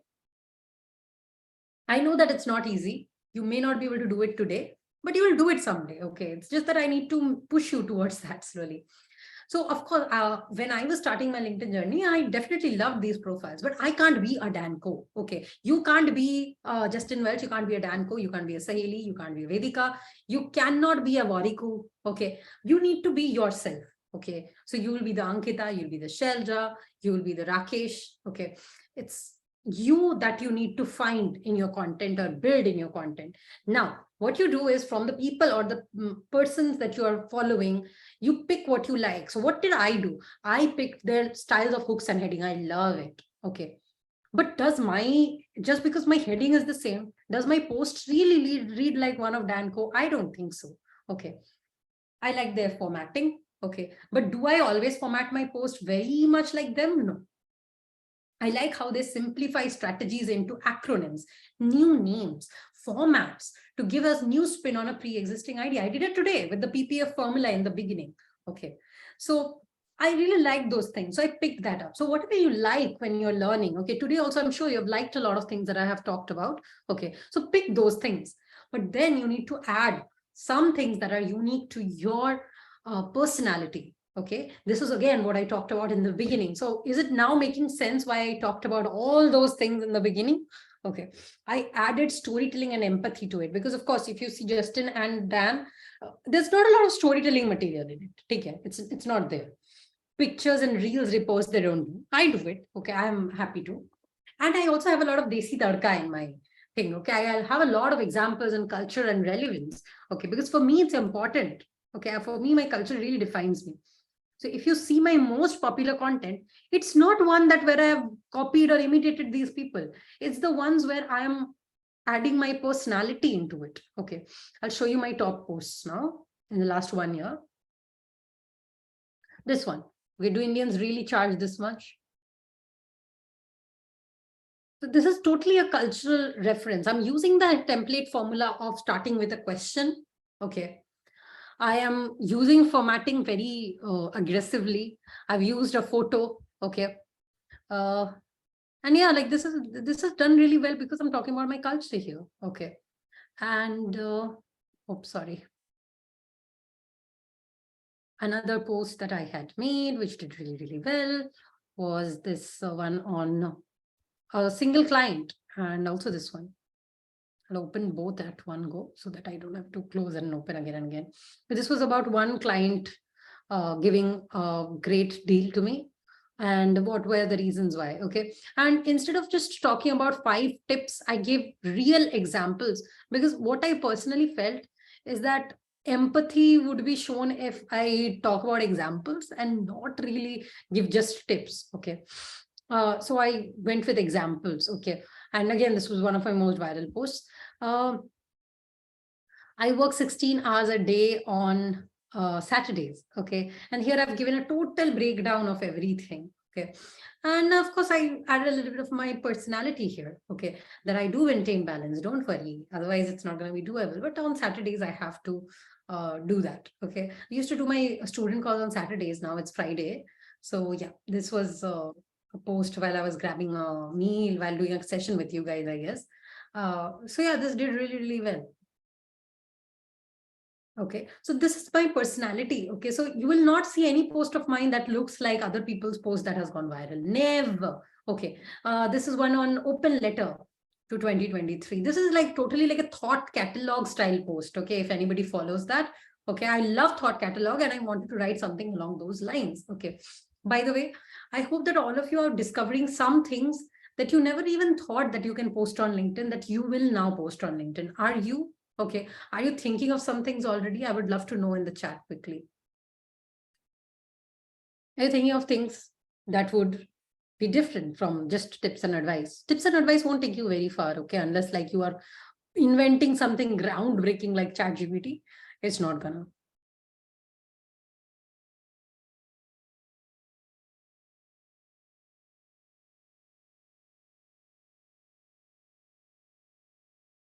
Yeah, don't worry, I'll send you all the resources, okay? So this is how you approach content. And of course, the last segment of today's class is networking and commenting and connections. Important thing about networking is that your first degree connections matter a lot. So don't connect with just about anyone. Jasmine told it the other day as well. These people who are in your first connection should like and interact with your posts. They should not ghost you after connecting with you. So do make sure that you're connecting with people who you're actually interested in or who are actually engaging with you. Okay. One thing, I think this is something that I've told you in the beginning again, how to interact with people, engage, like, make a list of people you want to do connections with. You can invite others to engage with your posts. A lot of people do this, that Saheli, what do you think about this? Okay. Ask a single person though. Don't tag 50 people because then you go feel like spam. Okay. If you have any links, please always put them in the comments. Okay, be sure to like your own post, leave your own comment there. Okay, Jasmine did share the commenting guide with all you guys. So those who are academy students, it's already there in the Facebook group. Those who are not academy students, I'll send it across to you as a resource. Okay, so we had Jasmine Alec, who is like one of the top LinkedIn creators right now, take a session for us, and he gave a really good commenting guide. So I don't think I can outdo him. Okay, but things like first 5 comments, like be the first 5 person to comment on somebody's post. The earlier you comment, the better visibility you get, and make sure that you're putting a lot of effort into your comment. Okay, so for example, Jasmine had made this post himself. I've used him only as an example, and he'll post this, okay, which is an example of the kind of life, like a sample of slice of his life. Okay, he is talking about 7 more rules. Okay, he's tagging some people. Okay, it of course tags them, which means they're going to come to the post and they're going to interact with the post. Okay, he's great at commenting. Like if you want to understand how to use comments to grow our community, please do check him. His likes to comment ratio is 1:1. Okay, and that is like unheard of stats in this industry. And write thoughtful comments. Okay, here are some more that I really, really like. Start building something on the side, a live board. Maybe you'll accidentally build a cruise ship with a unique comment, not like a thanks for the tips. Okay. I really like this as well. Okay. A lot of people do use the comment to market themselves and not necessarily the main post. So you can do that too. Okay. And ask questions. Okay. If you can, if you want to. Okay, that shows a lot of interest in the post. Okay, also a lot of times people make like these posts and then they convert that comment only into a post. Okay, so don't think that commenting is a waste of time. A lot of times if you are writing something so long form, you can use it, reuse it as a post. Okay, and I also tag the person who inspired that post. Okay, here are some ways that I have done it too, by the way. Of course, I don't do it very actively, but yeah, I try as well. And of course, I try to be funny also sometimes. I think recently there was a post on tomatoes and, you know, what's the situation, right? Now let's get into connecting. Okay, the last part of today's session. Are you already tired? But the best part is for the end, by the way. I'll give you some really good hacks for having more unique thoughts and being a better storyteller. So do stick till the end, but we have to talk about connections, because at the end of the day, if you're not able to connect to the right people, you are not gonna be able to grow. We've almost finished 2 hours, by the way. Thank you for sticking around. I know that it's very, very exhausting to understand each and every word that I'm saying. It's an intense class for sure, but I promise you it's going to help you tremendously to grow on LinkedIn or any platform for that matter if you're malleable. How do you connect with people the right way? Follow them for sure before you send them a connection request. Make sure you have engaged with them before so that they know who is sending them the connection request. I get like so many requests every day. Okay, I think my total request count is over 20,000 connections right now. People are trying to connect with me. So of course, it's not impossible for me to connect with all of them, right? Connect with familiar connections if you want. If you really want to connect with somebody, I always try to see if I can connect with a first degree connection mutually so that it's easier for me. Make yourself familiar and visible in their interconnected group by engaging often, and send a personalized connection request. Okay. Now, here are some hacks that you can follow, but I personally will tell you something. I will probably myself not do this because I find it very intensive. Okay. But it's something that a lot of gurus recommend, and it does work for a lot of people. So I have included this. Turn on post notifications for your top creators. I'll also tell you why I don't do it so that you can consciously decide whether you want to do it or not. When I keep notification turned on for other people, it distracts me from my productivity. That's why I don't like to do that. Creating an Excel and all of that, I just feel like I'll find it extremely tedious to use an Excel every day to go do that. It's easier for me to actually just follow them regularly. I'll rather turn on the post notifications. And of course, engage with them quickly. And before accepting other people's connection requests, please make sure that they are active people. Okay, especially in the beginning, it's even more important. And add 2-3 comments once in a while to kind of boost your own engagement. Okay. I want to. Oh, I think I've moved it accidentally.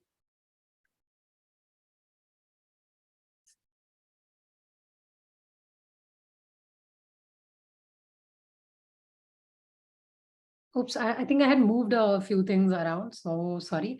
But here are some outreach templates that you can use, and the 4 types of primary outreach that you need to know about. And by the way, outreach is how I got Sharan as a client. This is the first ever conversation I ever had with him last year. So outreach really works, okay? But it will not work if your content is not good. So please implement everything I've said so far, okay? The first one is called a peer outreach template. Peer outreach is where you are trying to connect with somebody who's a peer of yours. Okay.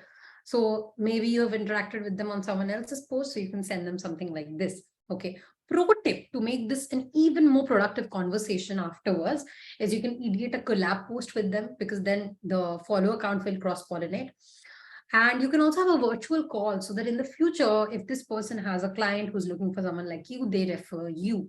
Okay, so this is a peer outreach template, highly recommended. Here's a prospect outreach template.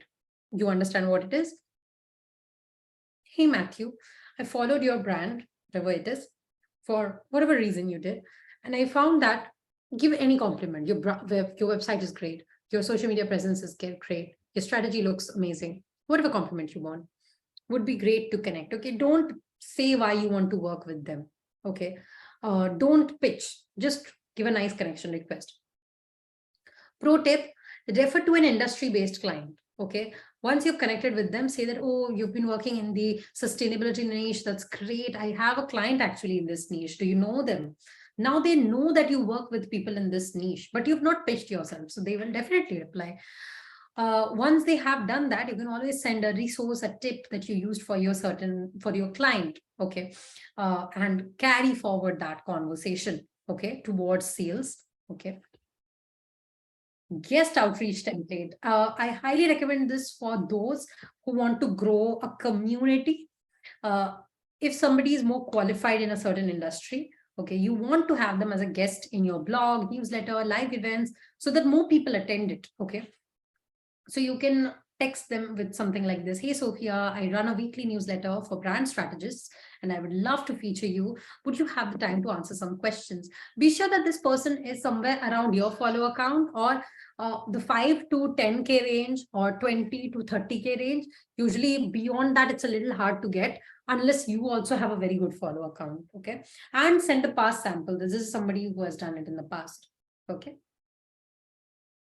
And of course, a simple connection outreach template, okay? If this is outside the other ones, okay, you can just connect with them over a certain topic. You can send this kind of request is better to send to people who are mutual friend, like they're a second degree connection, basically, okay? And you can also remind them on comments to connect with you, okay? This is the connection outreach template. I'll send you some variations of these when I send you the resource file, but I hope that these make sense, okay? These will help you greatly in connecting with good people, okay? So please don't underestimate this, okay?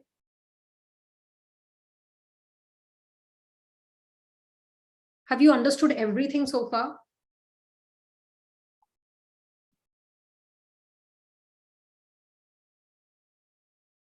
Got it. Too intense, huh?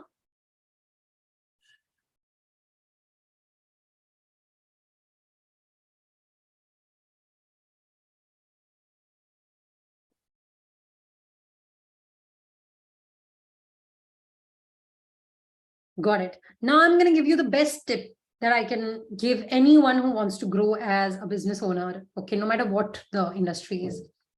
Spend a week learning who's who of an industry, okay, like the top names and the mid names, okay? And then start recommending them to other people in tags and chats, okay? So if somebody is a website designer, okay, and they post about optimizing a website visually, okay, and you know people who are good at SEO, tag one in the other person's post, okay? If you are connected with somebody, recommend somebody over chat, okay? And then take a screenshot of that and send to the other person that, hey, I recommended you to this person. So you can expect a message from them. So do make sure to connect with them. Now, this person may not even text them, but the person knows that you've recommended them, okay? And that immensely makes them respect you, okay?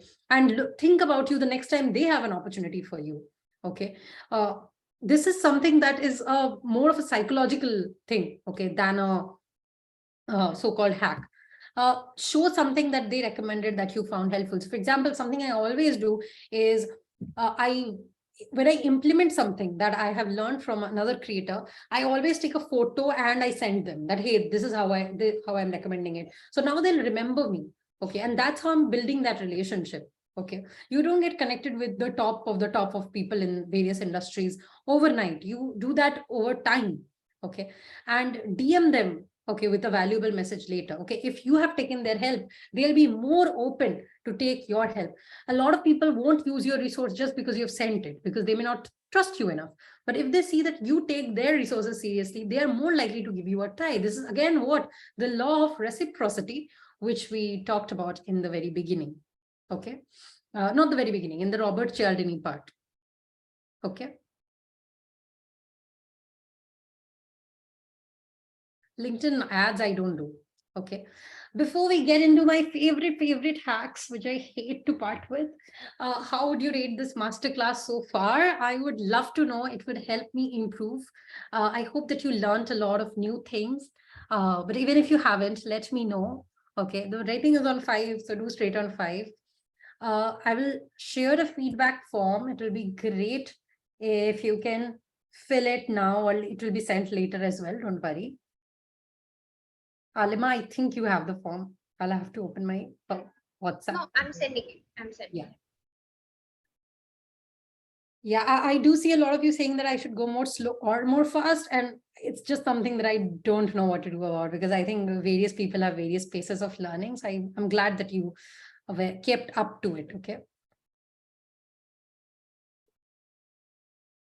Okay, we'll get on with it. I'll be sharing this perfect post checklist with you, okay, which is something that you can use when you go to implement everything, make sure that you're using all this. I've also added some samples that would help you. I've done it for both the post and the carousel, depending on what you want to do. I've also added this thing. I'll try to see if I can paste it.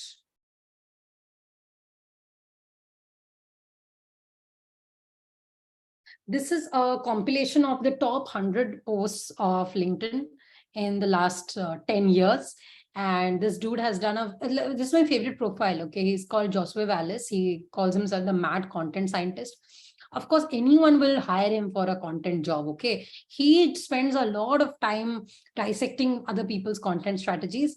And it's very, very valuable. Okay. So I think everybody should have this post saved. Okay. I think this is the best post I've ever seen in my entire life. Okay. And I've seen a lot of them. Why is this post great? It's great for community. Okay. Because your community, so, every post has an agenda. One post wants to get clients. One post wants to grow audience. One post wants to impress peers. This post single-handedly has done everything. So the people he has tagged, they are going to love it, that they are featured in such a beautiful, intense post. Okay. Clients, of course, are going to be impressed at somebody who has spent so much time dissecting other creators. Of course, they are an expert. Okay.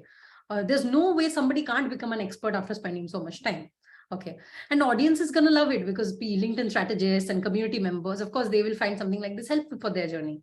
So this is what I call gold, and very rarely do you come across a post like this. So I have added this. So you will love this doc file. Again, I'll share with you. I'll share a lot of resources with you after this class. So please do check that. Okay.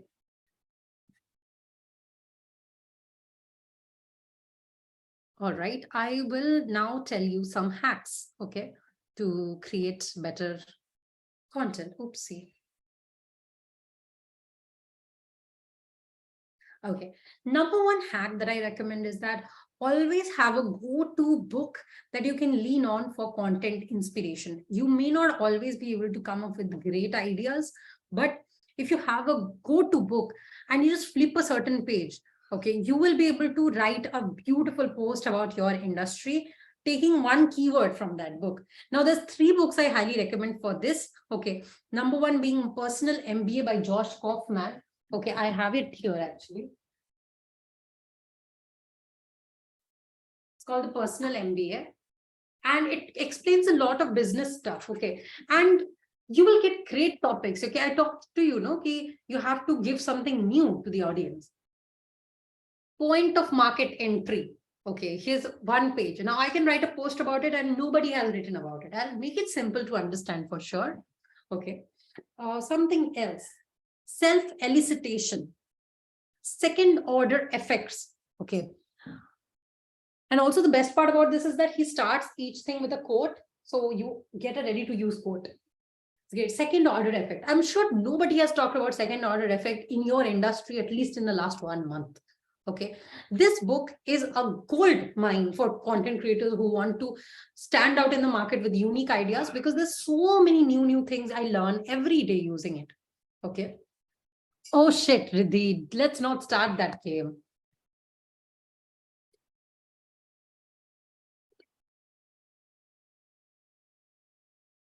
Okay, it's a brilliant book. Okay. Please have it. And it's also available for free online on Josh Kaufman's site itself. It's just that it's easier when you can just flip a page and you can come up with a topic.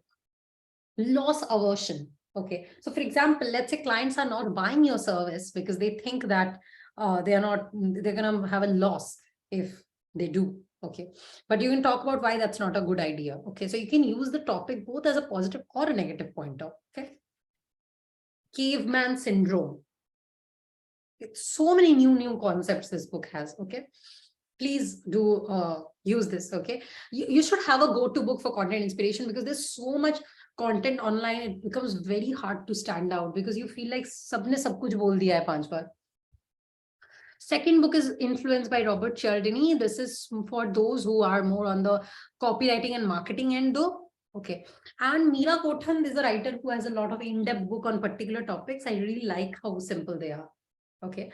You need to have a book that you always go to for content inspiration, ideally non-fiction, but also if you are somebody who's smart, it's actually better to do it with fiction as well. Okay. I will show you an example, okay, how I use fiction books, okay. By the way, please, if you don't read, like reading is the best thing you can do for your storytelling skills. I run a book club now, so I know that it's definitely something that has helped me a lot in advancing my skills in the last 1 or 2 months, because before I started my book club, I was not being very accountable. But now I run a proper book club. We read and all. This Sunday, tomorrow we have a session. Rajat is a part. Hi, Rajat. It's so good to see you here. A lot of you are part of it. That's great. If you want to join the book club, I'll send you the link. Don't worry. Here I have a set of books, let's say fiction books, which are books about stories of various Indian languages. So this is Bengali stories, this is Hindi stories, this is Odia stories, this is Tamil stories, this is Gujarati, this is Assamese, Marathi.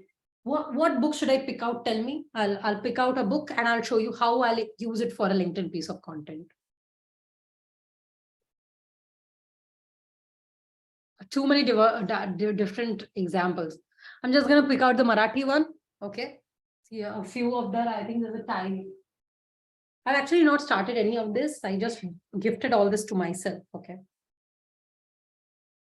Okay. What I'll do is I'll open it to the first page and I'll read the writer's lines. Okay. This says, some stories have left an indelible mark on my life. I remember them because they more or less speak to me and sometimes touch my heart. Through stories, I learned about worlds beyond my own. Okay. I'll just take this. Okay. And let's say I am somebody who is educating people on brand strategy. Okay. I will write it in this way. Some stories can leave an indelible mark on your audience. They will remember your story because those stories will be speaking to them directly and touch their hearts. That is what brand strategy is about. Now you give your brand strategy tips, but the opening is so unique. My screen is frozen.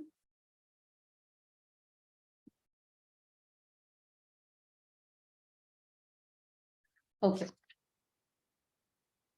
Right. So this is how you do it. Okay. How do you do that with a little bit more poetic line? Let's see this. Taba was around 30, 32. Though he was dark-skinned, he was handsome, tall, and vigorous. He must have exercised when he was younger, since his body was compact and well-formed. But because of the hard-working life he led, his swagger had slowly diminished. This is a little hard to do, okay?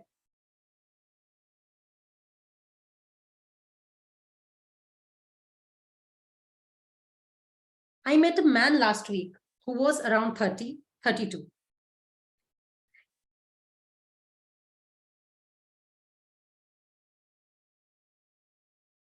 Though he was dark-skinned, he was handsome and tall. He was on his phone, scrolling through Instagram. Okay, now I'll go to a different thing. Okay, I'll go to the world of marketing using that. Okay, but I can probably make it about how it's hard to connect with somebody who is not connected with reality. Okay.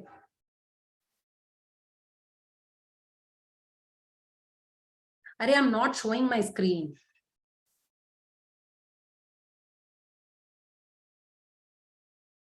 Also, a lot of times in short stories, especially, the first and the last line are the most beautiful.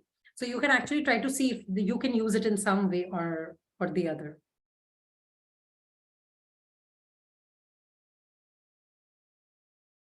When he heard that a rich moneylender in the next village had died, Bhima's heart leaped inside him. He could expect something good now. Excitement filled him. He looked in the direction of the village and then up at the sun.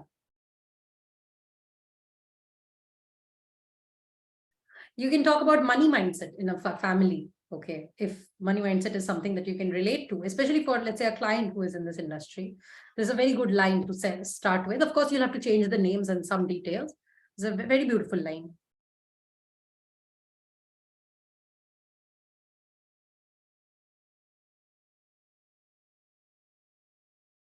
The sea is simply quiet.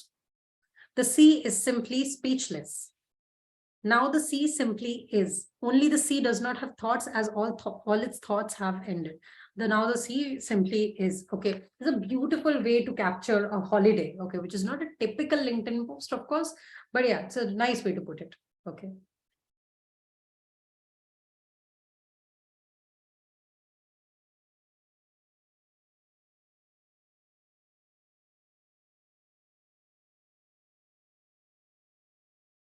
There's a certain line that begins with, a mother gave a 1 anna coin to her baby, which is a great way to refer to the 5 rupee Maggie thing, because it's really, really nice to talk about a campaign.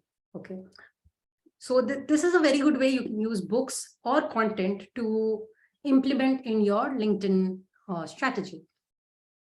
The second thing that you can do is using TEDx talks of your field or brand building. You can search simply saying TEDx marketing, TEDx website, TEDx, whatever you do, and you'll get a lot of good ones. But there's three talks that I think you can use in your content or materials. Number one being the creative power of your intuition. Okay, it's a very beautiful talk. You can listen to Seth Godin's talks because they are very in-depth in content and marketing. And of course, hidden influence of social networks. It's a mind-bending read, especially for LinkedIn. You'd really like it because the way they have explored networks, it is great. Okay. And lastly, again, for writing tips, start reading good essayists. Joan Didion is one. Okay, she's a leading essayist, but I find her rhythm beautiful. Okay, there's bell hooks. Her writing questions a lot of norms, which is a beautiful quality to imbibe. So if you're somebody who struggles with coming up with unique thoughts according to trends in the market and all, the way he positions her statements are very beautiful. If you are somebody who's not being able to do anything online because your sentence structure is not good, her lines are beautiful and they're very simple also. And one site that I always go to is TETW. It's called the electric typewriter. I'll leave the link in the chat. But basically, you get a lot of essays about particular topic. You can also search and you will see essays about life, death, love, whatever you want. And usually these essays are very nicely written, very beautiful language, very lovely opening lines. Okay. And these are definitely like going to be hooks and headings that no one else has used. So you'll easily stand out. Okay. Please make sure that you use this after this to use the LinkedIn game plan. Okay. And another thing that I will recommend is please do watch these sessions if you want to go in depth with the lessons that I talked to you about, or LinkedIn in general. Please watch the session that Jasmine hosted, the session that Chase hosted, and the session that Unnati had hosted last year, because they are really good with LinkedIn and how to make sure LinkedIn is helpful. One of the things that I need to tell you before I end this and I take your questions is your confidence will come from training regularly. So you won't feel confident just by attending a session or just by implementing something once. It's going to be by implementing everything day in and day out. So I'm excited for you to implement everything. I'll send you all the resources I talked about. I know that I talked about a lot of things. I have shared a lot of resources and sites. I hope that they are helpful. Let me know if everything was explained nicely and you understood. And yeah, let me know if you have any questions and if you had fun, if you learned some new things, and what's your favorite takeaway for today, so that I can give you some more recommendations based on that. Do I use ClickBank still? Yeah, actually, that's a very good recommendation. I'll send all the links, don't worry.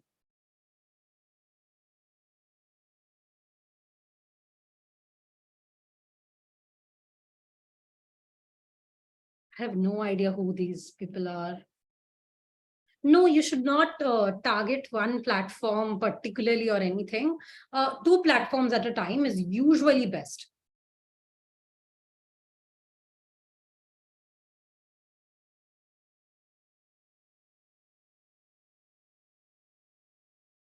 I don't know why the chat is not appearing in a nice way to me. It's like very small. I can't see majority of what is coming. Let me figure it out. I'm really not being able to see the, I don't know why it's happening. My chat is coming in a very small manner. I want to see it in a larger manner, but okay, fine. I'll figure it out.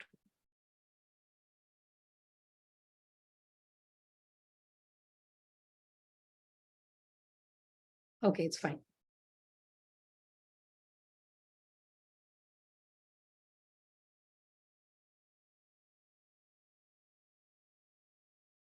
I'll share all the resources and this recording by tomorrow morning, because after I end this only I can process this, and take some time to process it. Thank you. I'm glad you had fun. I hope that you will be waiting for the resources, because I think there's a lot that you will have to unpack there also. I'm sorry that you found it too fast.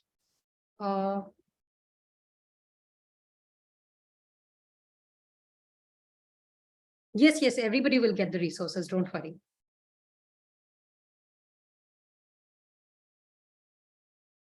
Oh, yes, I forgot that. Thank you so much for reminding that. So I'll send you this thing, which is the 21-day LinkedIn posting challenge. Some of you may have done it already, because I had shared a version of this with the academy students long time back. But I think less than 40 or 50 people had finished the challenge. So it's still worth taking.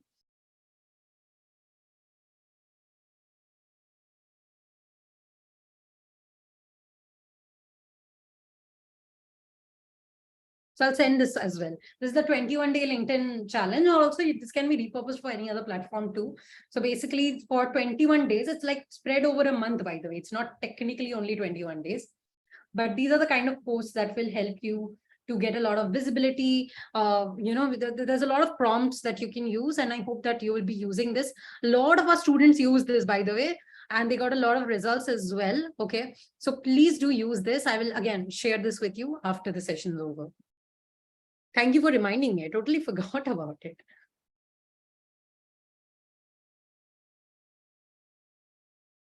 And let me know if there's anything in particular about LinkedIn that you think that I have missed today, because I'll try to help you out with it, even if I have not covered it.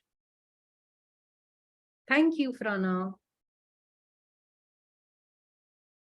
Yes, you can get inbound leads. And if you have any further queries about the next sessions of Academy, please connect with the phone number that is in the list, because we're not currently enrolling for the August batch. We just closed last day. So you should have seen it before. But yeah, do text him once. He'll let you know about the opening day. Thank you, Akshat. I'm glad you had fun. I know that academy students have been waiting this for a really, really long time. So yeah, I'm glad I finally hosted this. My foot got very badly injured. So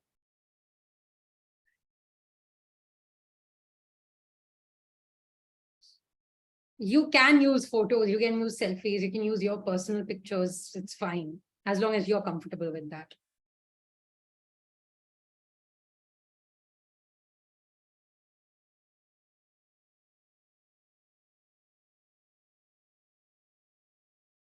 Again, I'll send the link. I'll send the recording. Yes, and any beginner can also take up this challenge. Any questions that are not about the recording and the links and the resources?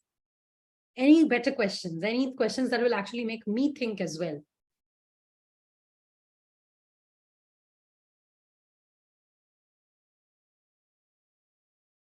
How to dissect strategies? You should go to Growth in Reverse. It's pretty good. Okay, so you will see how they dissect it, and slowly you will develop your knack.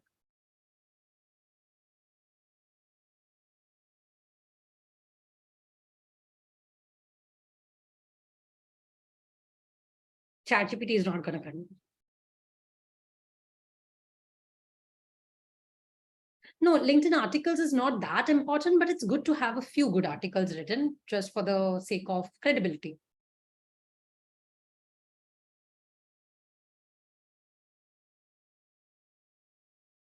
Sales Navigator, you can try the 30-day trial if you want. I have not seen any results with it, but it's probably because I never tried it that well, full honestly. So yeah, I did not have the time to actually.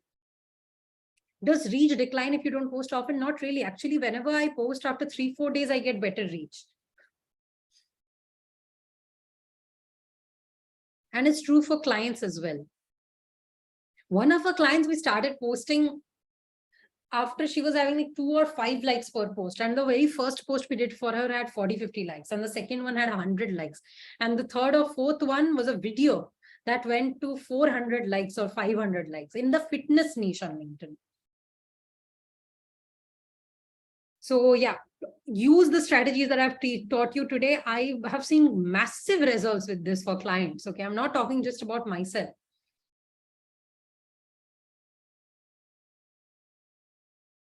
Okay, I will not be able to see all the questions, but majority of it is just the tools, and you'll get the tools, don't worry.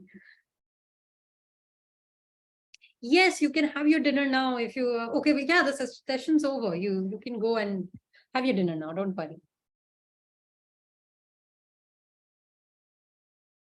And I will send everything. I really don't think that I'll be able to find the right questions amongst all these resources questions, damn it. Also, Alima, you can actively remove the ones that are posting the same questions again and again, because nor am I able to read that, not the good ones. Starting with Kia's Kitaban. I'm really not sure what the question is, but I can see it again and again. Let me know once you do the few removals. I will then see the questions, then it will be there. I just started on LinkedIn. How would I ask people for recommendations and skill endorsement? You can, if you're an academy student, just maybe talk to some more students and do it for each other. If not, you can do it slowly by connecting with other people. Okay, it's not very hard to get 100 recommendations.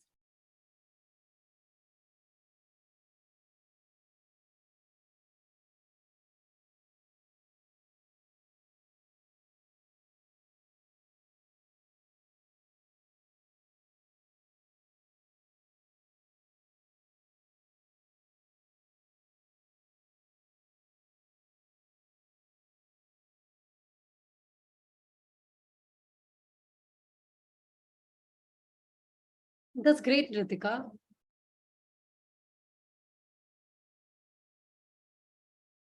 Tag me in a post with the question. I'll reply to you. Don't worry.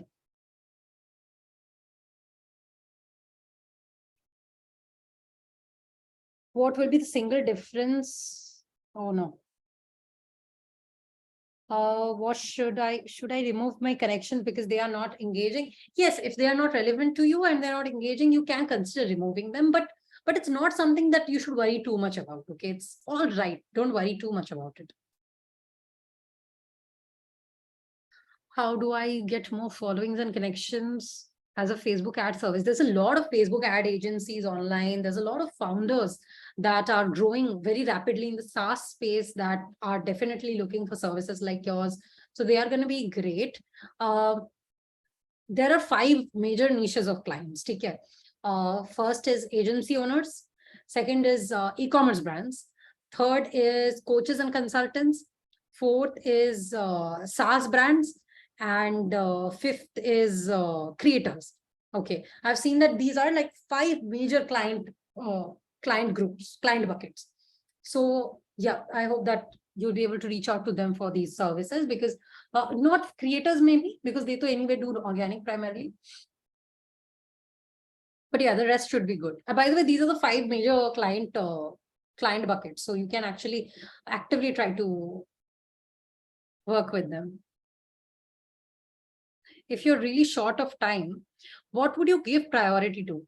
Commenting to build connections or posting content? Posting content. Because even the people who love you won't follow you if your content is not good. But people don't necessarily need to know you to follow you. So like Gary Vee, किसने बात किया है Gary Vee के साथ? किसके comment को Gary Vee ने reply दिया? किसी के नहीं है, most probably. But we still follow him because it's nice. So content always triumphs, okay, over everything. It's an unfair advantage, okay, over connection. Hope that makes sense. I'm a ghostwriter for SaaS founders. Okay, follow this guy called Hardik Lashkari. He is a ghostwriter for finance brands. I think you'll get a lot of good inspiration from him, but just that you will do it for SaaS instead.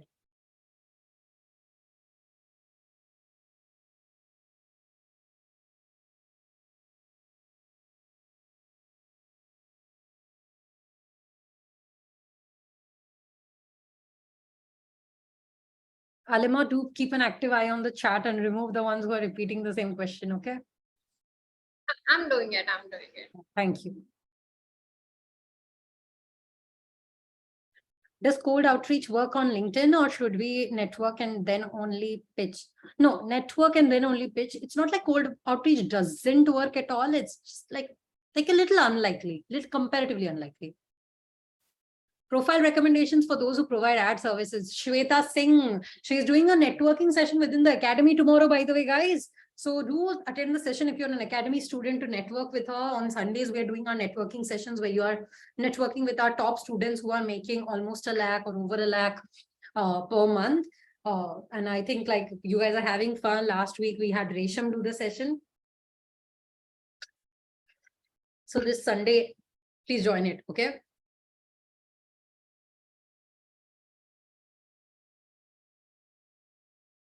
Actually, that's a good recommendation. I'll actually subscribe to Slido next time. I don't have many story to tell. That what I said, book. Read books. You'll become a good storyteller. Don't create fake stories. Suresh, you're talking like my client. I remember. So when I, of course, have tried my hand at a bunch of side hustles. So I used to have this side hustle where I used to teach English speaking. And usually on these apps, if you're a teacher, you get clients who want to learn English, right? And usually, of course, the fee is pretty high. So this client of mine was basically like a guy who lived in Canada and his mother had moved to Canada. She's Punjabi. And he wanted me to teach his mother Punjabi, okay? And of course, the way I was teaching is I was asking her to tell me a life experience and I will tell her how to say in English. I was like, what memory do you have? She's like, no memory. Yeah, like, yahan se main kahan jaun? Okay, so yeah, of course, you have lived the life, Suresh. I don't know what's your age is. I'm assuming 20. Like 20 years में कोई stories नहीं है, ऐसा नहीं हो सकता. It's impossible. And story does not have to be like story is like a thing that happened in school, incident that happened with family, a thing that happened at the gym, something that you spotted online. Okay, stories is the foundation of humanity.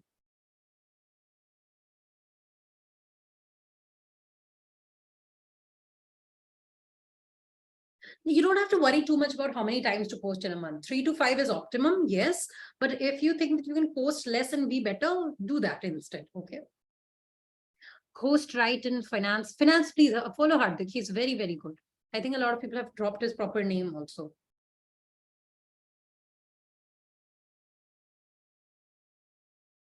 There is a very good USP, Suraj. You should talk about we should talk about the importance of ads. You can talk about the clients who have gotten results with your ads. You can post before and afters. One of the samples I've added in the perfect post file, I think you'll really like.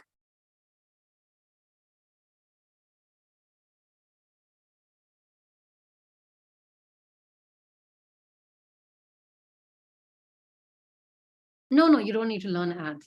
Doubts for headline. Most of us can attract audience only if we put our job title and company's headline. No, I don't think so. Is it okay to make a LinkedIn post related to my website blog? Yeah, sure. Yeah, so Satvik, I talked about Robert Cialdini. I talked about the personality traits and all. Okay, that's kind of a dark psychology thing only. Okay, dark psychology is not murders. Okay, I don't know what you thought when I said that. There's a book called Dark Psychology Manipulation Techniques. You should read it. Okay, it's pretty good. Like anyone who wants to have a more powerful presence in life, they should read it, because I am such a guy. People take me for a ride if I don't, if I am not very, very conscious. It's good to believe in the good in people, but it's not good to be a dumb person. So it's like those books are really highly recommended. बस किसी पे implement मत करना. That is okay. What is the importance of LinkedIn and what is the importance of selfies in LinkedIn post? You're asking like, what is the importance of mitochondria in the cell? Okay, it's not an important, it's just a good to have thing. Okay, इतना मतलब importance नहीं दो, इतना छोटा है मतलब matter. One Indian creator you are currently following. I like all my friends, but I really like Akshat Srivastava the most. I think his content has a lot of unique topics that he always talks about. I really liked his recent post, so it was very good. He said how there's millions of people doing one thing, but only a few people who make the most money in it. The money or the industry is not the problem. Excellence is. Which is true, which is 100% true. I think his ideas are very good. I don't work 16 hours a day. Maybe I've worked once in a while now, that much.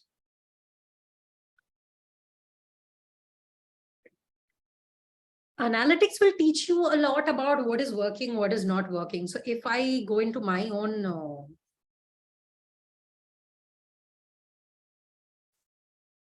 insights,